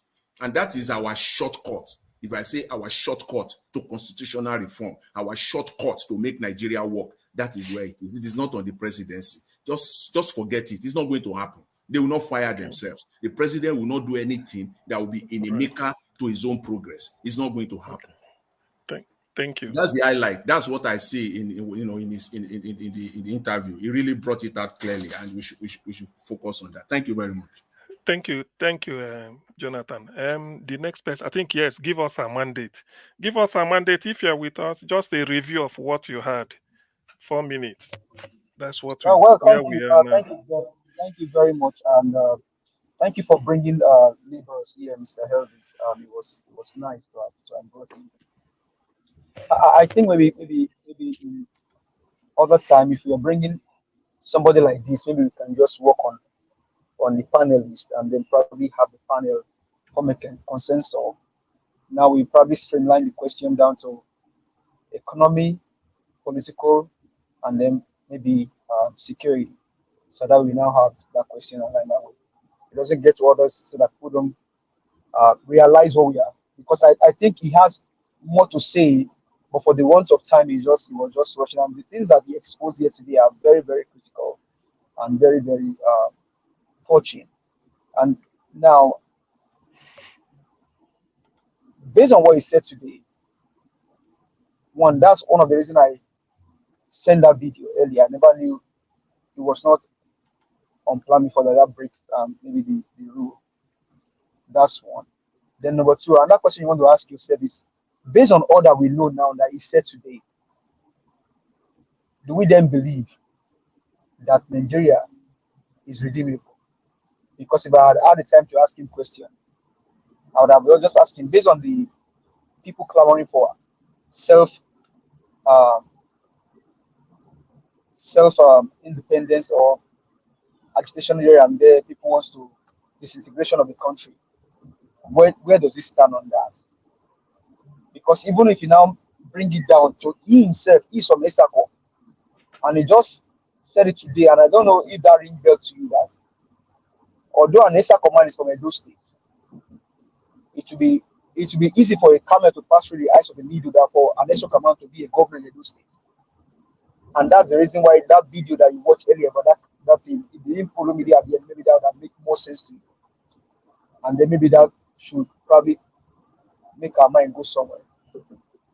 Now, And the people clamoring that they should not bring the measuring meter. What happened when Omayi became the Minister of Works, right? Even though he's with this crooked government, Omayi was asking people, maybe giving them sanction when they come late to work. The people that works in that ministry were the one that protested against Omayi when he was trying to say the record, even though he himself is not straight. So that tells you the level of the corruption or the decadence in the country called Nigeria. And so the question here is, I think we as a country, and he was generous to even call Nigeria a local government, because Nigeria is not even a local government. Nigeria is below a local government. Nigeria is an abnormal country when things abnormal happen. So for me, I think it was wonderful to have heard from him that few 1 hour. 1 minute. It is the NMPC. 1 minute more. Sorry. Okay, if it's the NMPC, the issue of the NMPC, the issue of the election, and we looking up to people and say, okay, liberals can go there and do it. Why can't you do it? You too can do it. And that's why this should be a collective fight for the soul of the country. If we believe that the country can still work, because everything today, including religion, has been destroyed in that country. So, I mean, we just keep having hope. But is there hope? Thank you very much. I will just leave it. Okay, thank you very much. Give us a mandate. Quite succinct. Thank you. The next person should be Prince Alabo.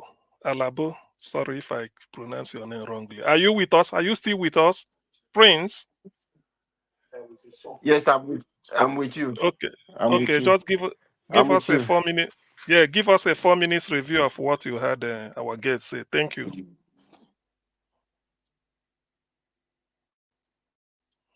All right, thank Hello? you. I intentionally just raised that. Yeah, I raised the concern. Yeah, for that oil theft, because I know what is happening in the system. I've been in that system, so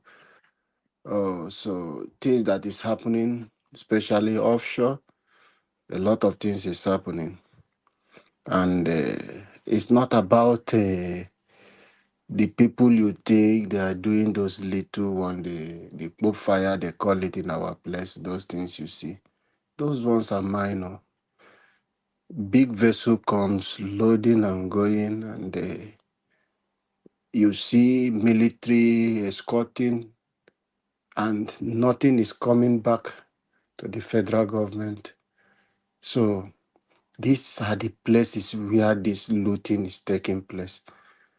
If you know what the Nigeria government, what we are producing, what is coming out in Niger Delta, as a son of a Niger Delta, I wept. It's not about this 1 point something million. It's lies, big one. We are producing more than that. We are producing nothing less than 3 million barrels per day, more than 3 million. But those people who are taking it, and the top people who are in government, they are partners to this. They know what is happening. That is why it's too strong for them. They can't stop it. That is where they make their money. The military is involved. A lot of agencies are involved. So you ask yourself question, why when you raise concern, say this vessel. That is why you see them will quickly burn the vessel. The question you ask, we are the people suffering. When you come now, you meet in an oil tank, loading, you say it's illegal bunkering, and you burn it. Which environment are you destroying? We are the people. If you go to my place, we can't have any potable water to drink because the whole place is bad. And we are crying, just like the example of what Oshoma said. Who are the people suffering when those mango trees will be falling and everything will happen to those places? We can't have water to drink. We can't go to farm. Our only means of farming is we use what we used to do is what? Go and get fish. Sometimes we get those fish out, we bring it out, we go to sell it. Through there, we buy gari, buy all those things. But today you can't even find fish in the river because the oil, the black crude has destroyed everything on the sea. And we are the people suffering this. Why few individuals are there in Abuja 1 minute more sharing this money at the expense of the people of Niger Delta. So it's a sad one. It's a sad one. We'll pray one day that all these things, we will see the end to it. And secondly, I'm really talking about, because I don't know the way out, the only way out for us, which the electoral reform which we are calling for, because if it is the same, this INEC and the same system of these same people we see and the same electoral law we have at the moment, I don't think we have any way forward in Nigeria. So we all hands need to be on deck for us to look for a way out. If it is if it is through this constitutional reform that will bring Nigeria to a better place, let all of us begin to raise our voice and speak out and hold our government, even the legislators, hold them accountable to make laws for us. Thank you, and God bless everyone. Yeah, thank you, Prince. Yeah. Well said. Did Can I somebody have call me? a follow-up question for you? Yeah, I called you. No, Can I ask a follow-up question? No, is it for him? No, let everybody finish. You can go and ask. Let let everybody have their time, please, so that He can ask me if it's a question. Can he ask? Okay. You can spare 1 minute, Prince. So give us a mandate. Thank you very much. My question would have been that now on the issue of Niger Delta, we have Asari Dokubo, we have Tom Polo. Now they are from that region. Are they not able to fight for their own people and their own resources rather than be on the side of the government? Because the stand today, they are in court with the government to the detriment of their people. What do we say to that? Give us a mandate. These people you called are also the set of people that have been stealing crude oil. Ask yourself, where did they get the money they make from? How did they make money? What business did they do before now? Okay. Now, let me break it down for you guys. Yeah, let me break it down for you guys. What people do not understand, you give someone surveillance and you give them. They are the people. If they are destroying others, their own is still running. So that is the system we operate. Early 2005 and 4, when they begin to rise, when this thing started, even when Obasanjo picked Asari Dokubo, we all know what happened. It was a fight for give us something, develop our place.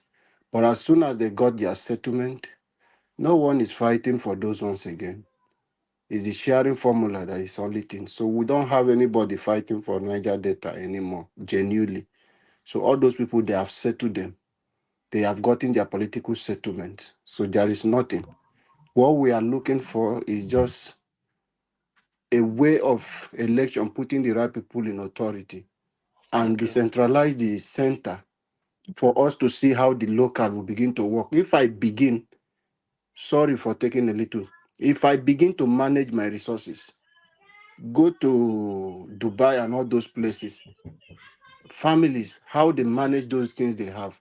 So if I begin to manage the oil that is in my backyard, then begin to pay tax to state government, the local government will come to us as a community. They do that. We'll pay tax to federal government. They push those things. We will see things will begin to change. You can't come in my land and begin to pick something and you allow me to suffer. So we don't have anybody. So forget about Asari Dokubo, Tom Polo, those people that have settled them. They are not fighting for any Niger Delta. They have already made themselves rich. Okay, thank you, Prince. But which means there's a vacuum which you may occupy. You may be the person to fight, to take up the battle on their behalf. So thank you very much as we move. Thank you. Can I add to that if there is time? If not, you can proceed. Just to add 30 seconds so that thank you. You see what you said, that the people can't fight for themselves. Yes, they can't fight for themselves. There is no enabling law that will fight for them. The people or the politicians that will make those enabling laws that will fight for them, they are corrupt and compromised. The question thank you very much. Thank you. Thank you very much.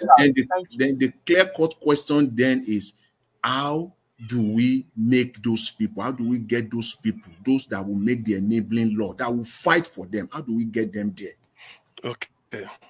And that's what Liborous said. All right. These guys, they know that this law will put them out, and they will not do it. It's okay. It's okay. Thank you. Chris, I think it's your turn now. 4 minutes to give us a review of what you had. I know you came late, but it's still where we are now. Chris. Yes, I did. Okay.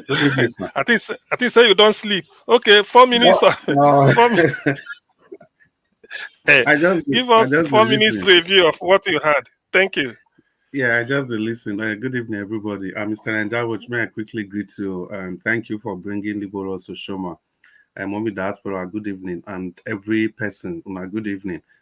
And only 4 minutes we get to talk. For me, I think Mr. NWATCH, you did well because the way it be, first come, first serve. So who asks question go quick come. If you get opportunity, good. If you not get it, wait for the next time.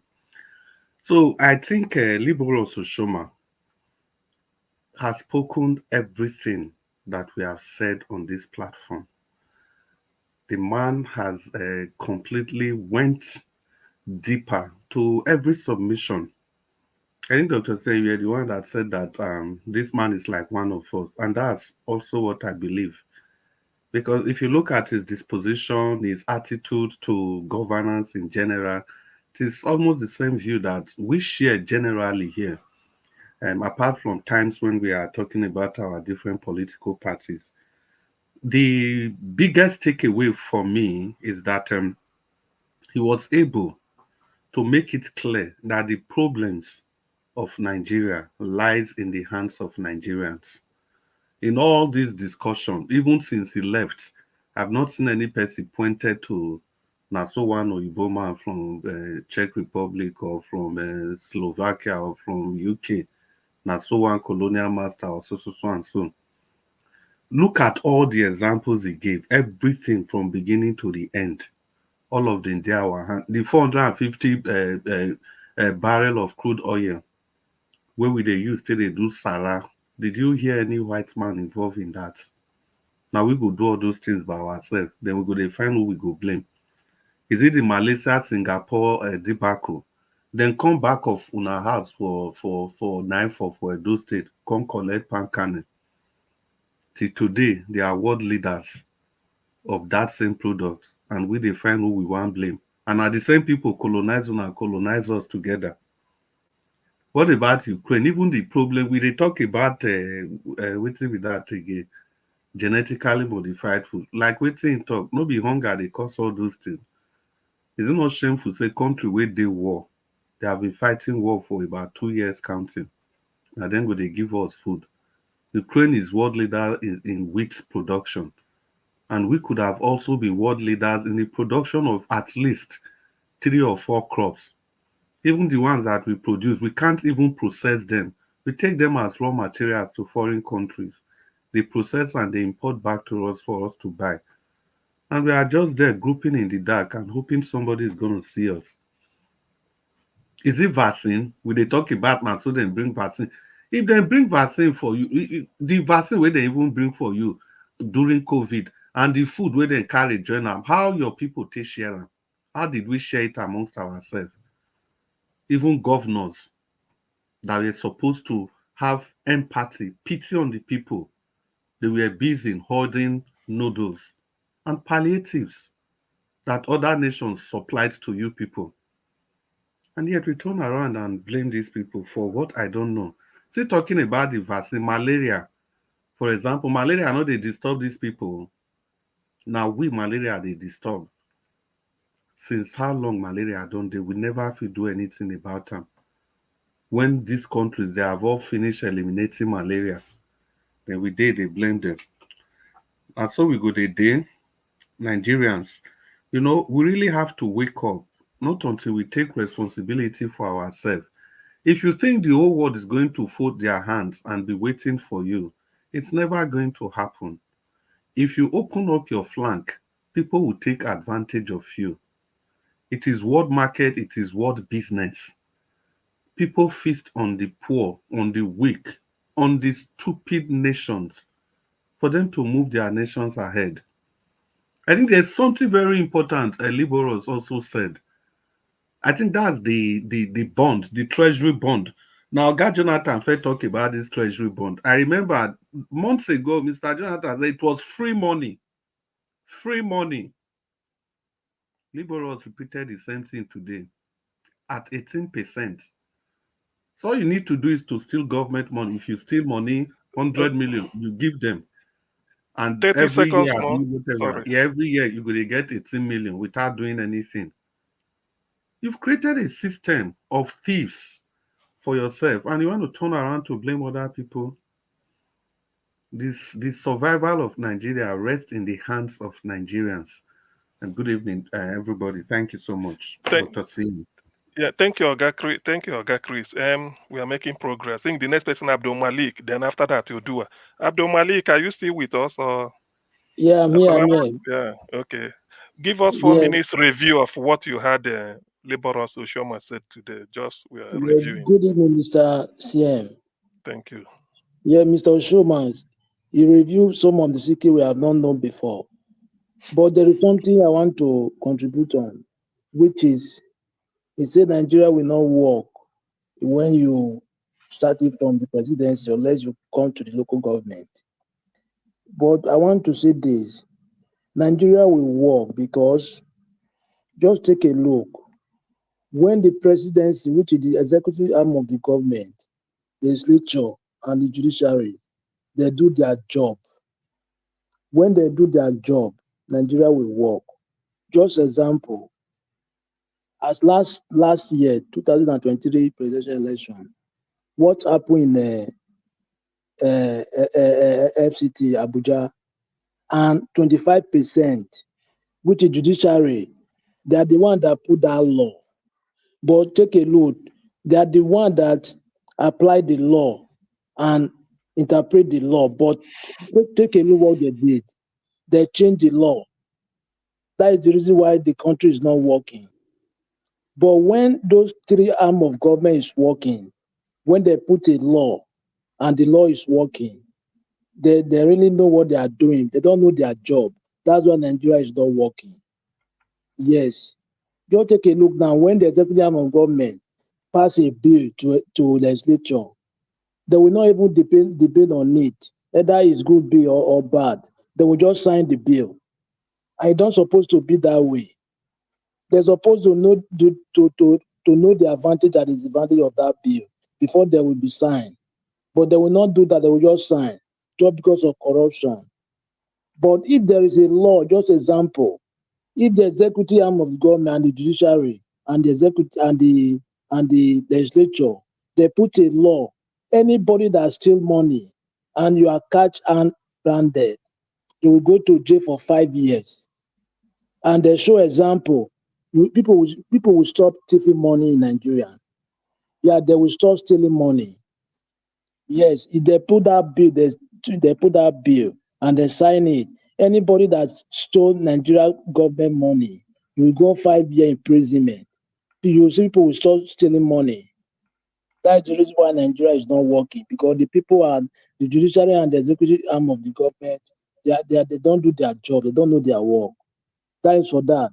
That like the video Nigeria was played the last time. You see, they said that some women in the southeast, they were calling federal government to evacuate those checking points.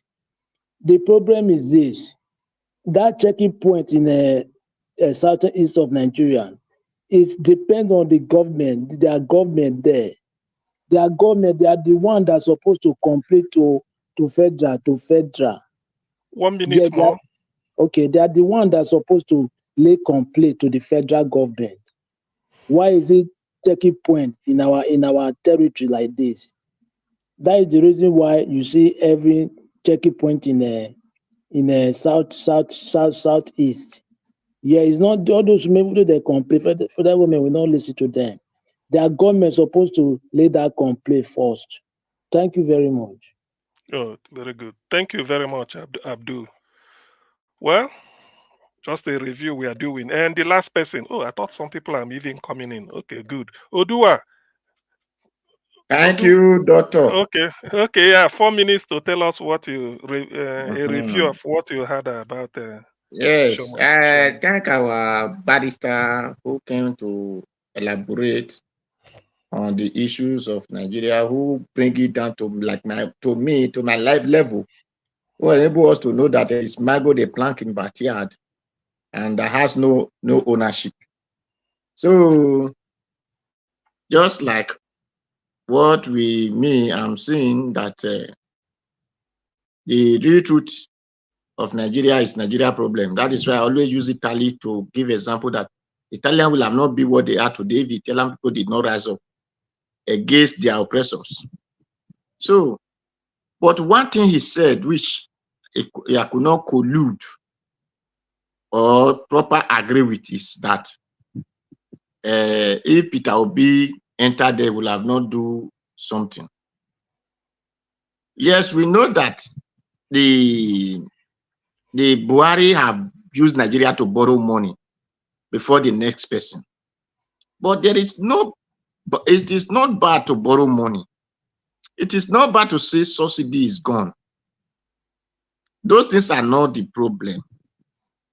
But it is bad for you not to know the source of you removing subsidy. It is bad for you to go and borrow money and use it to go and buy ship. So these are the things for you to go and borrow money and use it to build house for vice president or for president wife. That is what Peter Obi will have not do. And if those money were put into tractor, I believe Nigeria will not be crying of food this hour. If you borrow that money and say, okay, this money we are borrowing, we are going to use to buy tractor to supply to all states for them to go and farm. Then you borrow the other one. You said, I will make sure that anybody who they catch kidnapping in the name of whatsoever we face this consequences, it will be, you people call it capital punishment.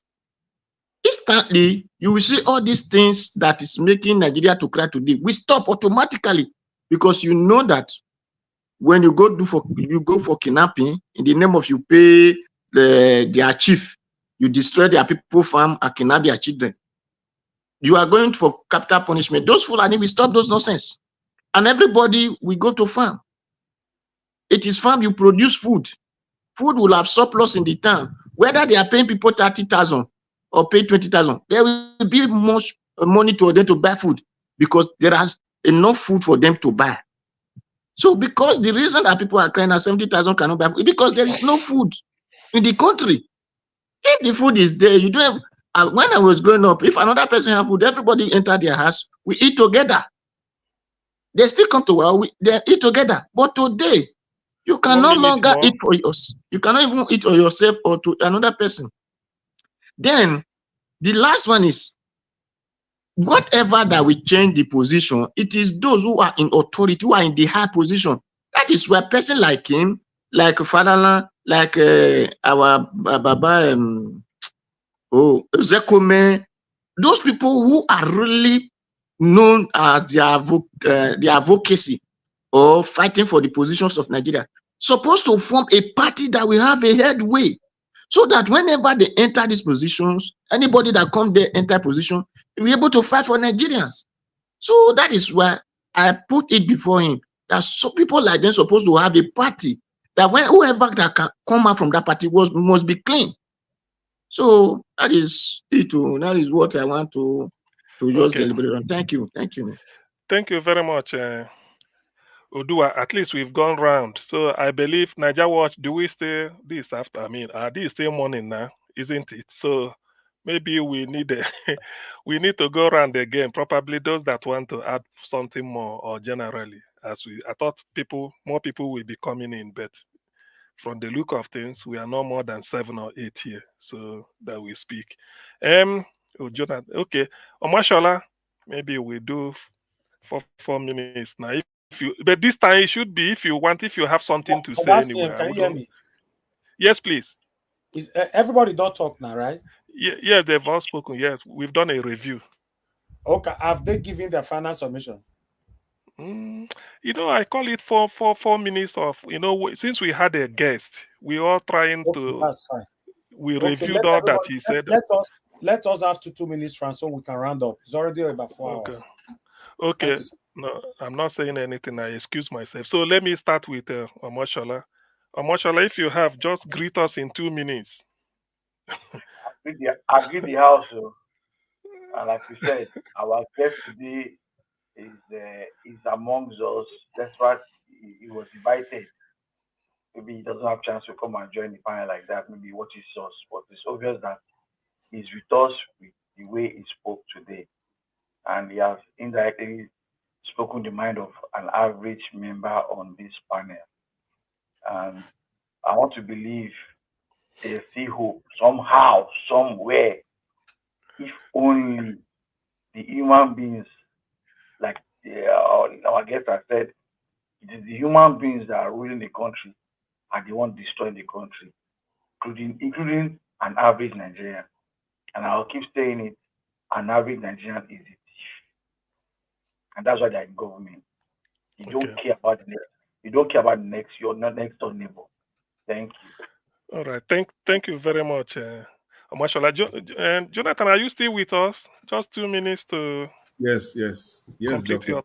CM. Yeah, thank you very much. Yeah, I know in my last submission I talked about laws. It is the laws that will make Nigeria work, and we need to focus on the legislative side of the government. Yeah, I know some will quickly say that we have so much laws in Nigeria. Their laws are all over the place. Yes, we have laws, but we don't have enabling laws. There are differences. Differences between the two, law and enabling law. See, it is enabling laws that will solve the Niger Delta crude oil problem. It is enabling law that will put the likes of the former governor of Kogi State behind bars. There will be no room for him to hide. Enabling laws. It is enabling laws that will solve the problem of waste and means and put it to an end. It is enabling law that will solve the budget problem that we have in Nigeria. You can make laws that are unenforceable. That's what we have. Laws that are intentionally crafted, ab initio. They know what they are doing. It's intentionally crafted to benefit some specific people, even individuals in some cases. Laws that are not protecting the people. So in the final analysis, laws that don't even, in fact, laws that will even that will render EFCC ineffective. There are those are enabling laws. We don't need EFCC will not be needed any longer, because enabling laws will be so clear that there will be no place for you to hide. Once you steal even 1 naira, you know your destination is prosecution, and after that, if you are found guilty, is prison. It is enabling laws. We don't have it in Nigeria. All of our laws are intentionally, and that was exactly what Liborous said here today. That Electoral Act, see what they did there. They crafted it for their own purpose and purpose alone, for their own benefit alone, not for Nigeria. So that is what we need in Nigeria. Let's start focusing every breath that we have in us to make sure that, if need be, to sponsor a candidate to the National Assembly, if need be, to sponsor a local government chairman, to make sure that those are the people that get there. That is what will change Nigeria. It is not about Aso Rock. It's not going to happen. Thank you very much. Thanks, everyone. Okay, thank you, Jonathan. The next person, yes, give us a mandate, then Alabo, and then we go back again. Give us a mandate. It's 2 minutes to. Thank you very much. I thought you just said the day just breaks, so I wonder why Mr. Elvis is trying to shut us down when the day just break. Mommy diaspora, now we need your help, man. Mommy, I greet you, but we need your help. The day just break, so maybe we'll get more time. So now, see, where we are today as a country, some countries have been there before. Now you ask yourself what they did to come out of where they are and become a great nation today. An example is China. What did China do? Germany has been there before. Most countries have been there before. But you ask yourself, what did they do that Nigeria is not doing that makes Nigeria remain where it is today? And today, like I said earlier, Liborous was general support Nigeria local government. There is no government in Nigeria. And so when you now say there are no enabling laws, my brother, sir, the last time I checked, before, I don't know if the word capital punishment is allowed, Mr. Elvis, if I can say that. Before, the man that gave Tinubu, that passed the baton of corruption, the baton in court to Tinubu, when he was president, some people were taken down only because of what? Drug. Now, fast forward in the 21st century, you now see a drug lord, drug criminal, becoming the president of that country. Now, you ask yourself, what happened to the law then that we used to have then? It is just that the thieves are taking over, the crazy ones are taking over the asylum, and that's why the country is where it is today.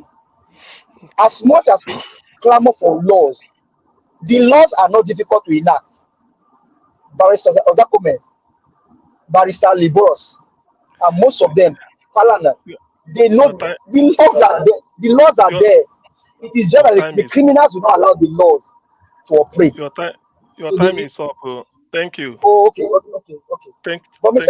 Abed, they just break if you can allow us some time more. No best. Thank you, sir. Now for that one, for Texas, they break by this time. For here, for UK, night don't come. Anyway, Prince Alabo, if you can give us 2 minutes of, or if you still have something more to add. Hello, Prince. Okay, it's like it's Chris. Oga Chris, are you with us? Yes, I'm here. Yeah, I'm here. I think say you don't sleep. Oh yes, just come here. Okay. Prince to come. No, sorry. Let's go back to Prince. I thought he slept when I was calling. Okay, sir. No problem, sir. 2 minutes, Prince. 2 minutes. Okay. All right. This our brother was talking about bringing in Mike Ezekome, mentioning people like Falana. A lot of all these people you are mentioning, do you think there is anything they can do to help Nigeria? No. When we talk about the corruption in judiciary, who are those people who you think they contribute to it, who work hand in hand, who brings money to the judges? It's most of those sons, you think. So the problem of Nigeria is deep because the corruption in the country, the system is growing more dangerous people. So some of them you think they will come out. I'm not saying Mike Ezekome, all those people are guilty, but I'm saying it generally.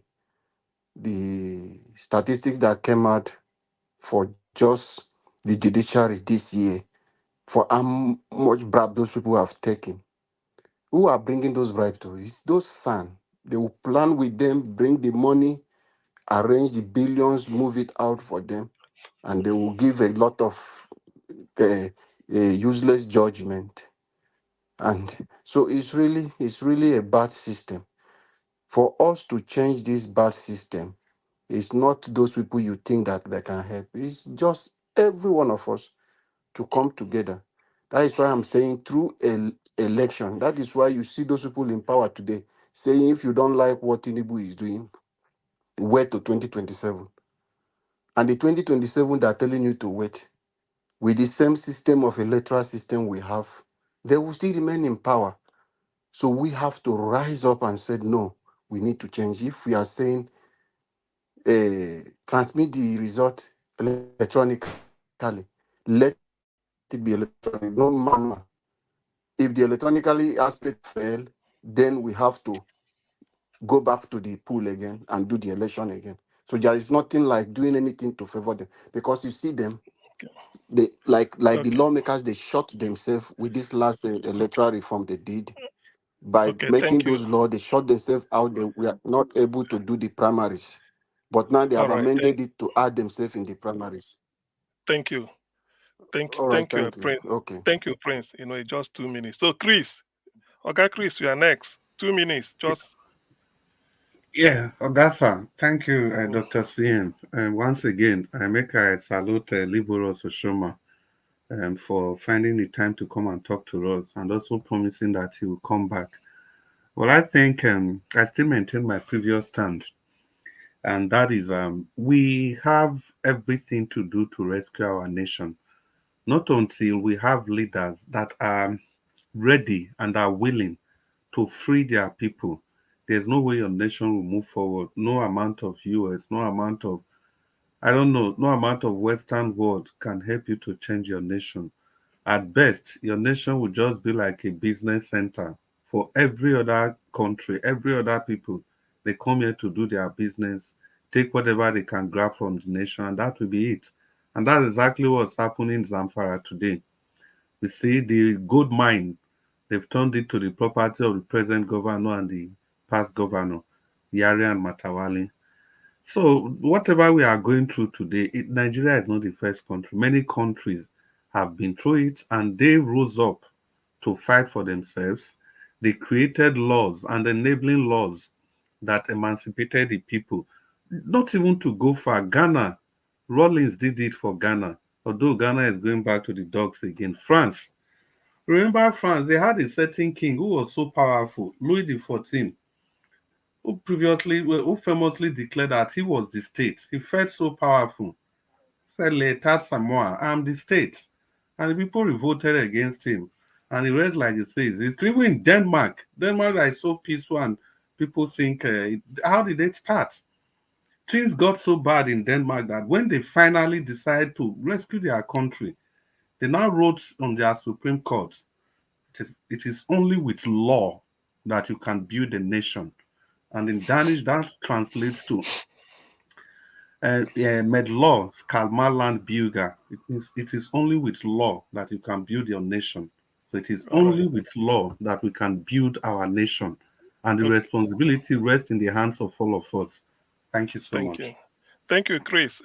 Next is Abdul Malik. 2 minutes, please. So because we are rounding up, NAIJA Watch want to go and sleep. 2 minutes. Thank you. Yeah, once again, good evening. Okay. You see, we have many long way to go in Nigeria. The major problem is this. You see all those people that they are disliking us since 1960, all those politicians, they are disliking themselves to govern Nigeria. Since 1960, Nigeria have independence. And since 1999, Nigeria have an democracy. Those people, they need to chase them away. Because without that, there is nothing will change. Because there are a set of people. Just take a look, the last protest, what happened?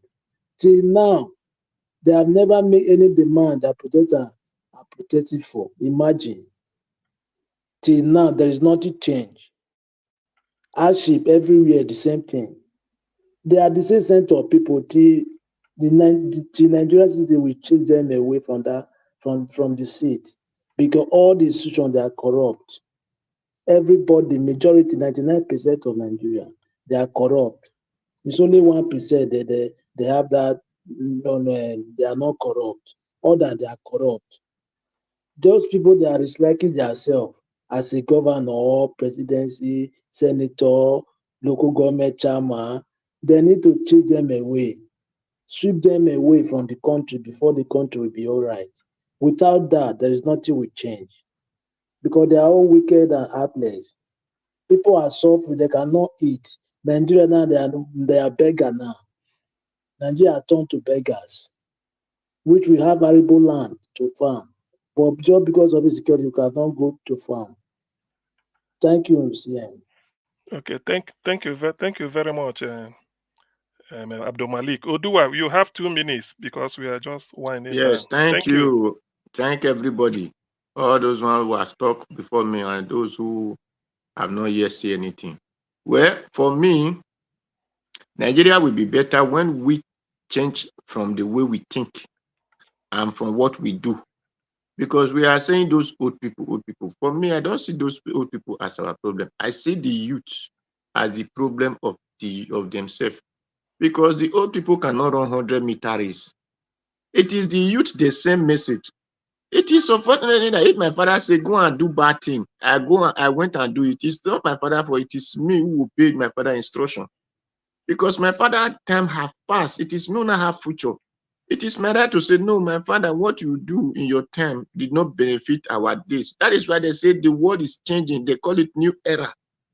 So I wonder that the people who are supposed to match up with their time are still using their time to play draft. So that is the problem we face. And when we say law, it is not the law, it is law that make, but it is people that make the law. And it is people that need to act on the law. So for those who are making the law for us, is the problem we have now. Let us ask the people who have the real mind. That is why I always say, not the people that are supposed to be senators, supposed to be lawyers and judges, not to become a state governor or state local government council. No, if you are a lawyer, you are this. You're supposed to go for an area that you can make law that will benefit the country. So that is what I know.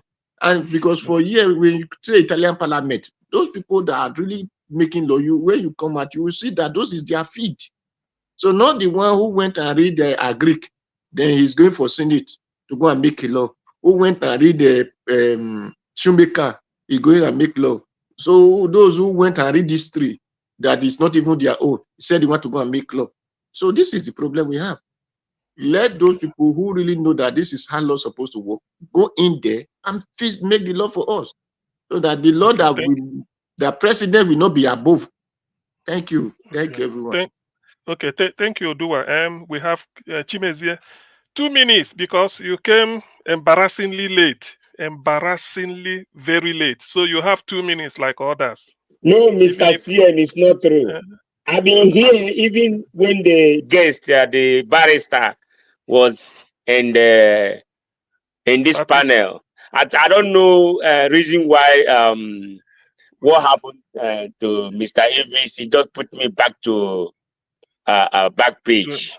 22 so seconds. When you guys did 4 minutes, I was here. 24 seconds now. Oga Shimizi, can you hear me? Nobody put anybody on backstage here. Please don't accuse me. Your network put you there and you were there. So I called you so many times here for you to on your camera. Oga, I'm not here when I say me on the camera. I didn't hear. That time in the black suit that time. You said this, pardon me, I didn't hear you. When will I come to the panel? Then he was calling my name. I won't just respond. If you want to learn, please listen. If your network throw you out of the panel, when you are coming back, you remain in the backstage. So it's not be me. I don't have any reason to accept okay. Now I see. But please don't do me Mahmoud. All right, here we go. Like something what Mr. Odua, he said the only way our Nigeria will get better. Everybody have be saying it on this platform. You know, always we change our constitution. That's how Nigeria will get better. But if you are still using this constitution, it will never get better. The old story, the same old story will be happening. So there's something that the barrister said. He said why people keep going to Abuja to collect a contract or going to Abuja. You know, Peter B said something, I think last year or this year, I don't know, I forgot. He said when he was campaigning, when he was campaigning, he was saying, oh, when he going to Abuja, about 30 people like to follow him to Abuja. Then the 30 people following him to Abuja, when they get there, is it going to be free or something? He said, no, I can't, you guys can't go with me, because if you check the hotel about 30 people, how much it is, and how much, what are you going to do to Abuja? Going to do to in Abuja? Then, which money are you spending? Is it not the state money? So that's where all this thing is corruption in that 30, area. 30 seconds more. So those corruption, those things need to be stopped, need to be checkmated. And Nigeria copy from America, which they copy some, leave some.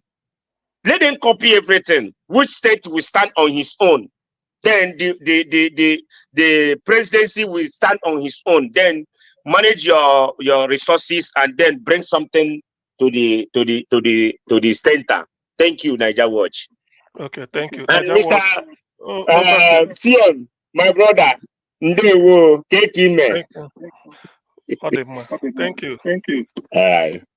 NAIJA. So, all right. Thank you, Oga CM. Oga Prince Alabo, you on the backstage. You know your camera. If your network removes you 2 million times, oh, I'm hearing myself back. Mute yourself, Oga now. If your network removes you 2 million times, you must on your camera 2 million times. You know, Oga Alabo, give your final submission 2 minutes. Thank you.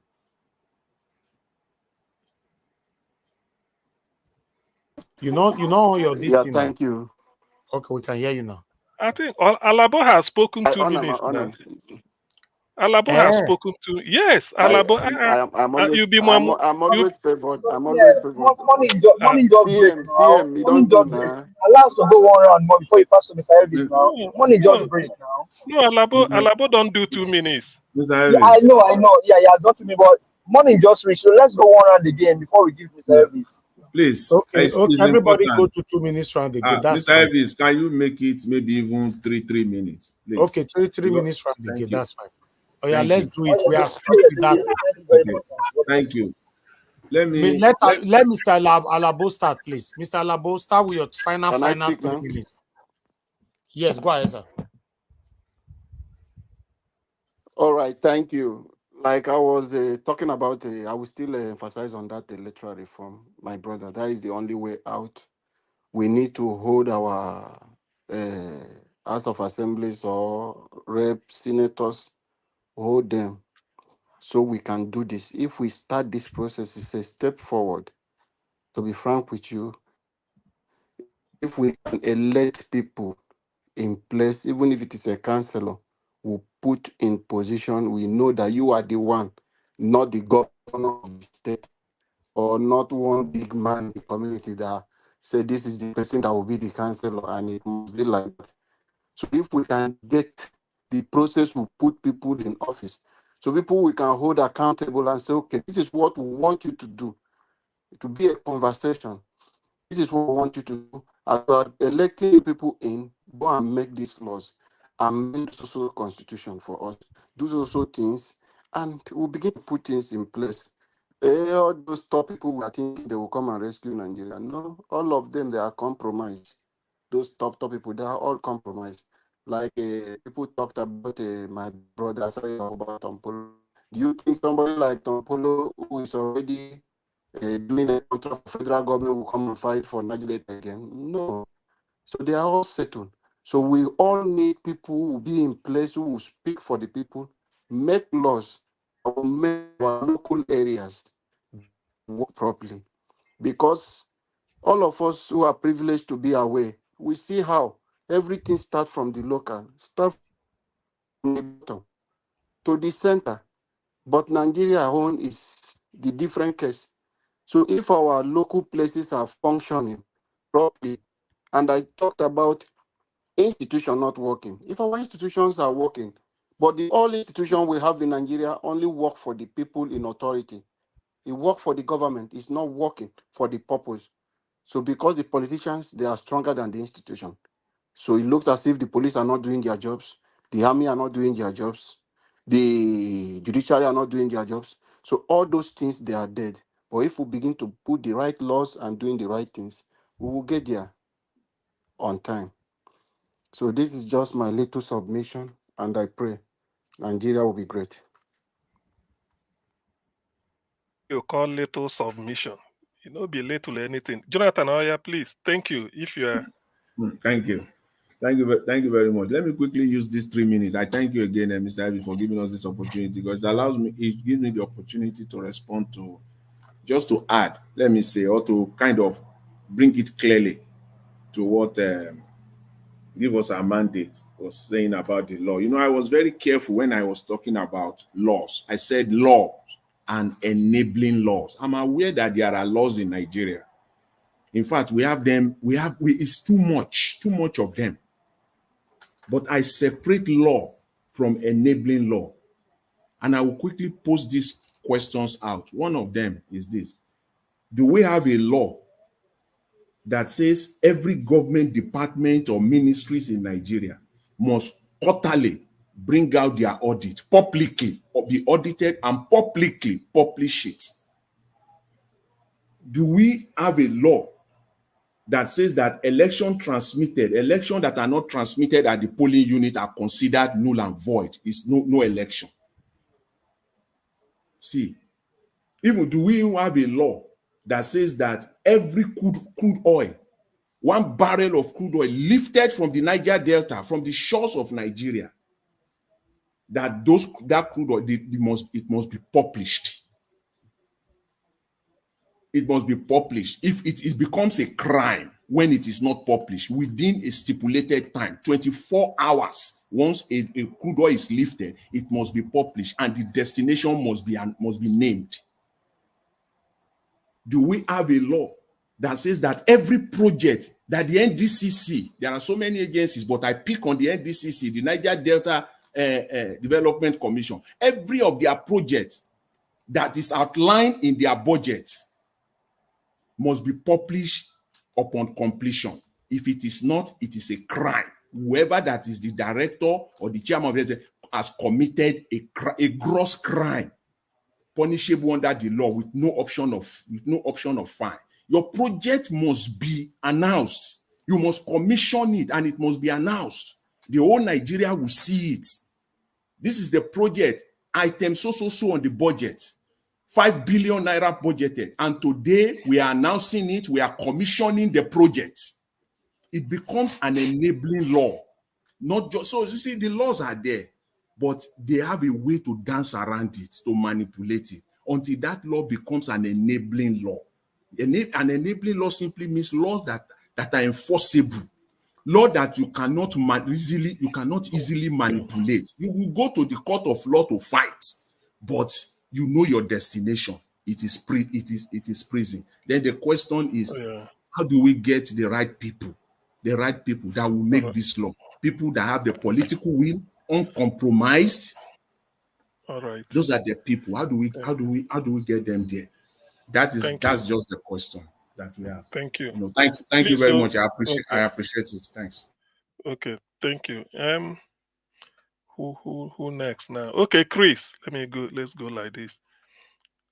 Maybe Chris, if it's not really, it's only if you have something more to add. It's not compulsory. The person you can say pass, then we go. I hear. Hello? I hear. Make you talk my 3 minutes. First of all, make I thank NWATCH for heeding to the call of give us our mandate and Mr. Jonathan, and by extending this section by 3 minutes apiece for everybody. Mr. NWATCH, thank you so much. It's a difficult thing to do, but thank you for your kind consideration. I think my take today is just going to be the re-emphasis on the fact that if we really need to move this nation forward, we can. We can. We have laws that we need to obey.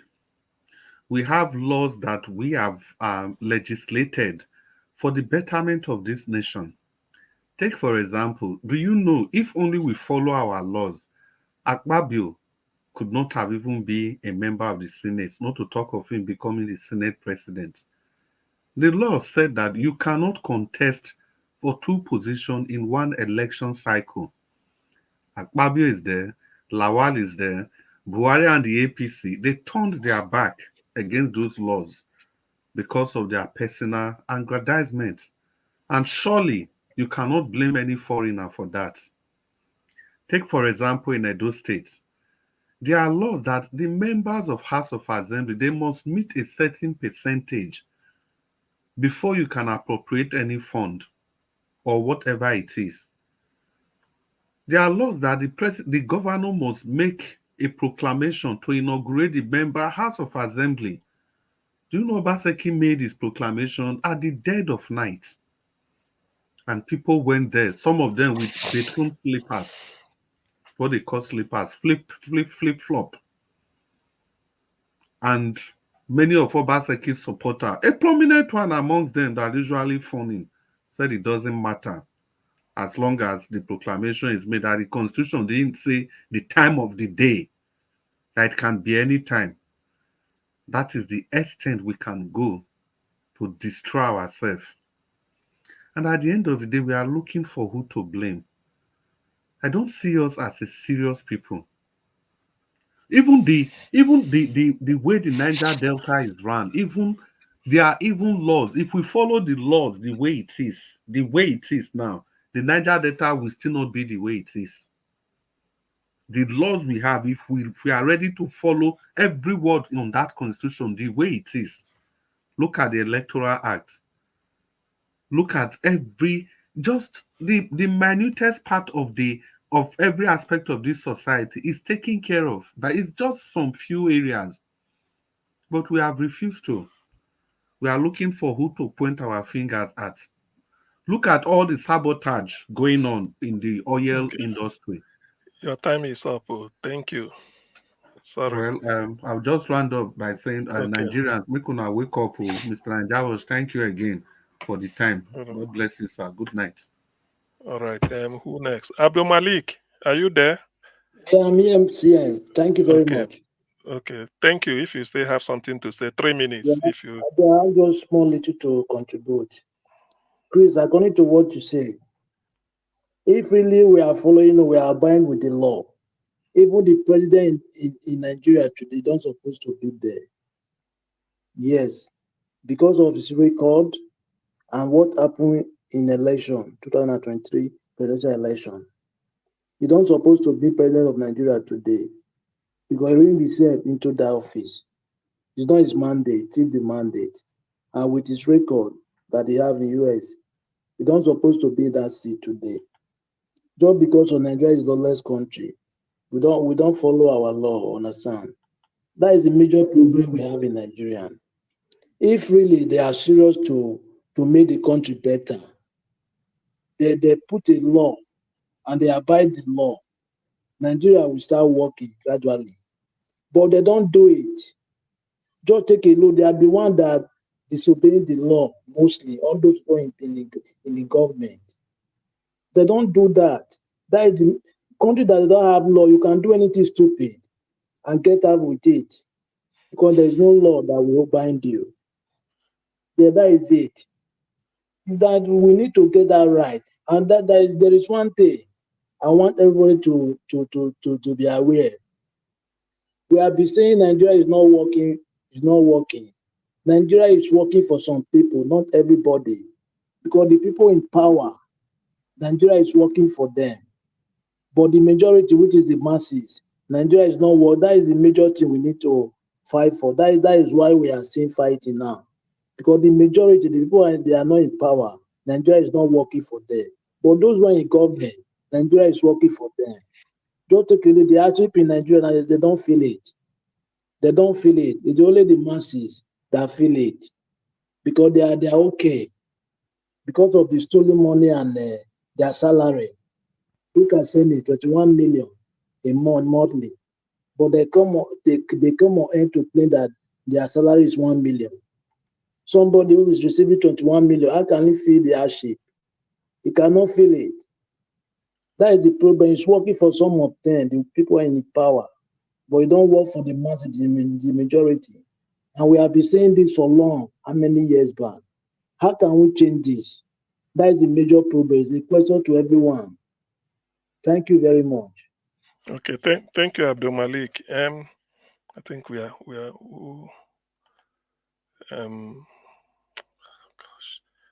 am I? Okay, give us a mandate. 3 minutes. I think here you are next. Please, 3 minutes. Thank you very much, Professor. Thank you very much, sir.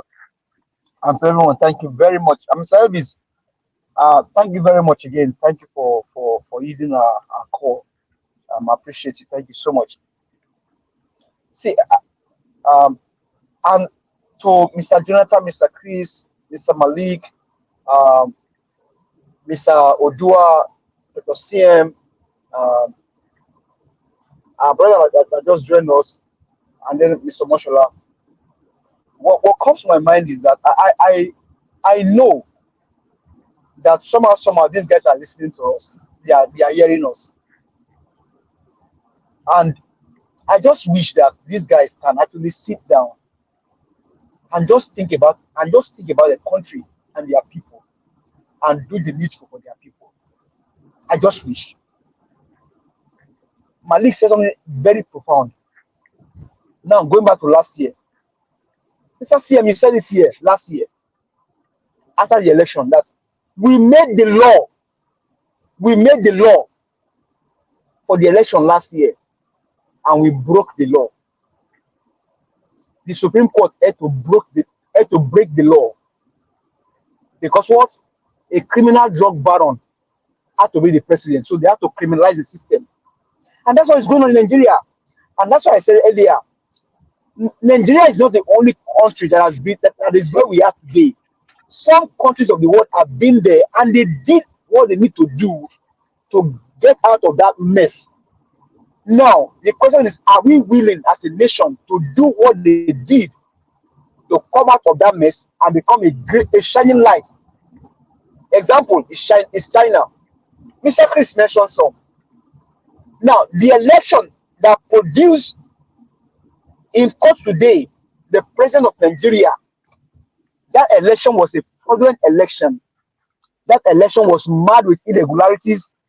That election was also not supposed to be affirmed by the Supreme Court of Nigeria. But they went on and even affirmed him as the president, breaking the law that they set for themselves. So, Mr. Jonathan, sir, I understand this very well. I hear you, sir. I hear you very well. But the issue here is, until we have men that have empathy and compassion and are willing to take the nation out of where we are today, nothing is going to change. Mr. Liborous Oshoma, I thank you for coming here. It's an help. But until we have men that dare the process, that dare the status quo, nothing will change. Nothing. Okay. I only wish Nigeria will get better. And so you said earlier that have you seen people that hope on hopelessness. But thank you very much, Mr. Elvis. Thank you, Dr. CM. Thank you, Mami Diaspora. Thank you, everyone. I appreciate you. Have a good night. Okay, thank you. Obviously, Alabona, you started. So, Chimezie, you are next. And the last person. Thank you. 3 minutes. Hello? Thank you, Mr. CN. Thank you, Mr. Thank you. All right, thank you.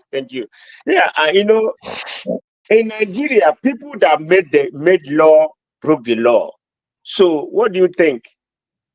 So when you see all what is going on, you will see how this thing happen because from the heads, they keep breaking laws.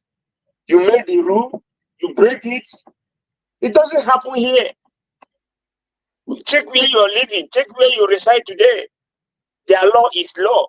When you say, hey, this is traffic light, this is red light, you do not cross that red light. You do not.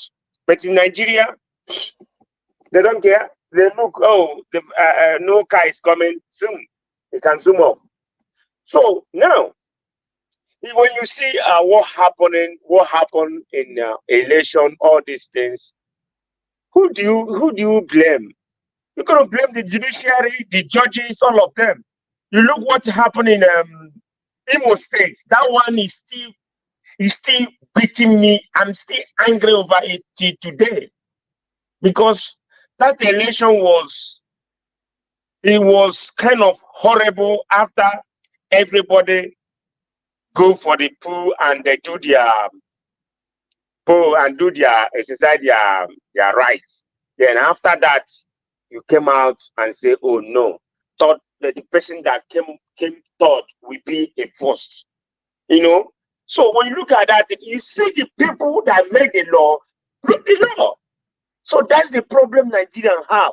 And since APC came to the power, they keep breaking law.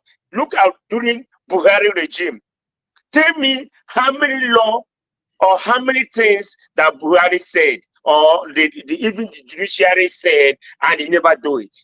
So I don't know how Nigeria will get up or get it right. The only way I will say in area of law, we need to focus on judiciary and hold them accountable for what is happening in Nigeria, because there are problems too. Not only the Senate and the House of Representatives. No, they are the number one. Because when we say something, the election that happened in Imo State is we're going to take it as an election. That brought first time the hope of them, which is very wrong. Then in other hand, you look at the second person, or the second person. Do you say anything? Okay. No, because thank you. So that's Nigeria. That's Nigeria. I don't know if they can wake up and say we need to take our country back. Fine. Then they can do it. Edo, don't forget, it's next month. Don't forget to vote for us. Thank you, Mr. NWATCH and Mr. CN, Dr. CN. Thank you so much. Thank you. NWATCH. Now, please mute. Chimezi, mute you. Thank you. NWATCH is back to you now for you to wind down. Thank you very much, everybody. Augustine, God bless you, sir. Thank you very much for that wonderful support. I appreciate thank you very much, Mr. Elvis. I do appreciate you. Thank you very much. Thank you, and let me apologize once again. Earlier, I never knew that was against the rule, but it wasn't intentional. No, I know that was not deliberate. No. Thank you. Mr. Elvis, help me give Mr. Elvis a black soup. Help me rub him back. Thank you very much. Thank you very much, sir. Thank you, my brother. I appreciate every one of you. Thank you so much. Thank you, Abdul Malik. Thank you, God Jonathan. Thank you, God Chris. Give us a mandate. Thank you very much, my people. Prince Alabo, thank you for joining us today. And thanks for that question you passed on earlier on. Thank you, Ogashimizi. Thank you, every one of you, Mother Patricia, Mr. Oduwa, every one of you that came in that already left. Appreciate you all. Thank you, those of you that supported the channel. Thank you very much, Kingsley Ogeria here, Michael Ganemaro, Rosie Ayosh, and Madam Obi Ashoko. Thank you very much, man. I appreciate you. Thanks for the text attached to it. I appreciate every one of you, my people. Those of you that called in earlier on, thank you very much. Sorry, sir. Earlier you were asking them to pause the video of that part of the oil. Just to remind you again. Yes, we'll make sure we'll do that. Thank you very much.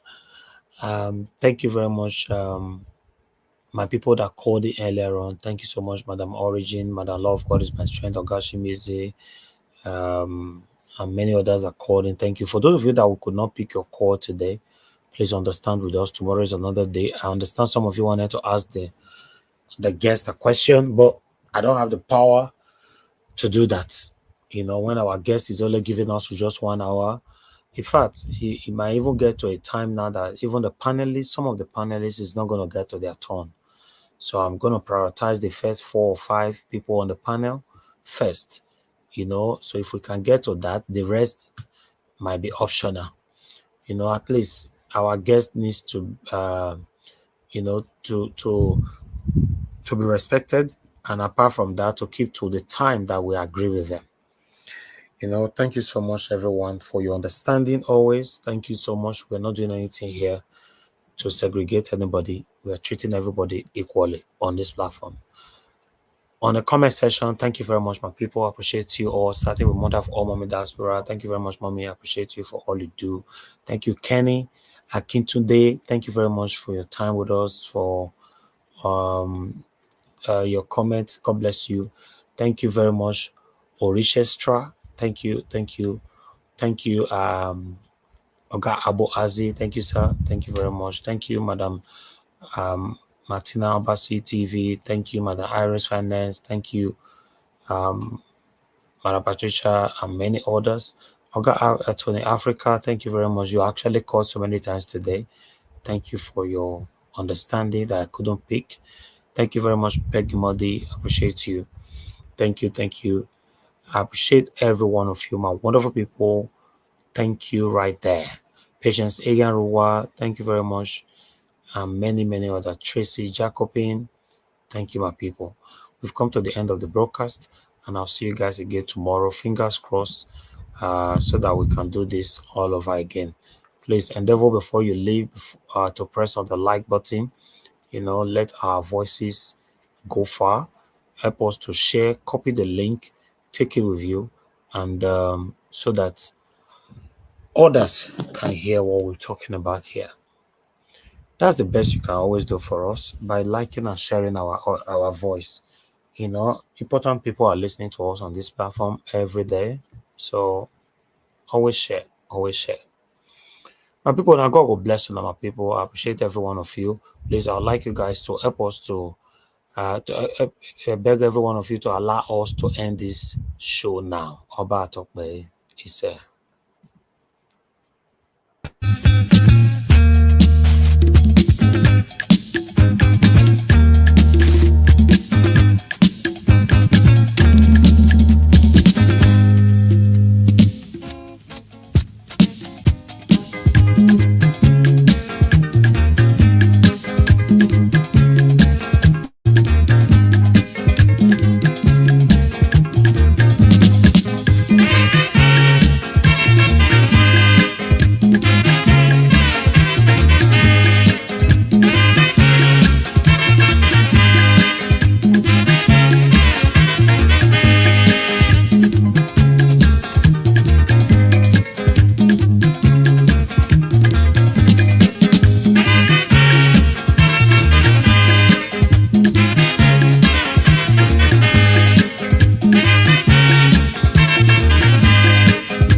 Aya koga no mo vekwa, ovoga no ya oga, koga pe no ga, ogi mo ga la dio, abo men.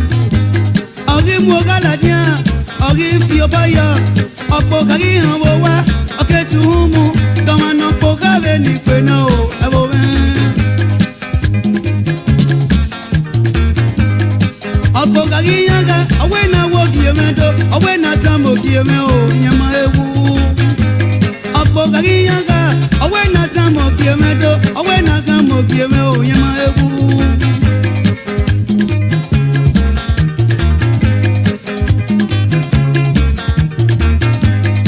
Okiegi yaga, yadon legbe yese, wawo paga medo, yadon legbe yese, amyo se no yari yo pogame.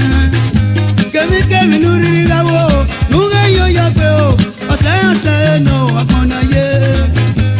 Apogane mamba, oye labo, anyame onya pogao, ebi na moye o.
Adega po weza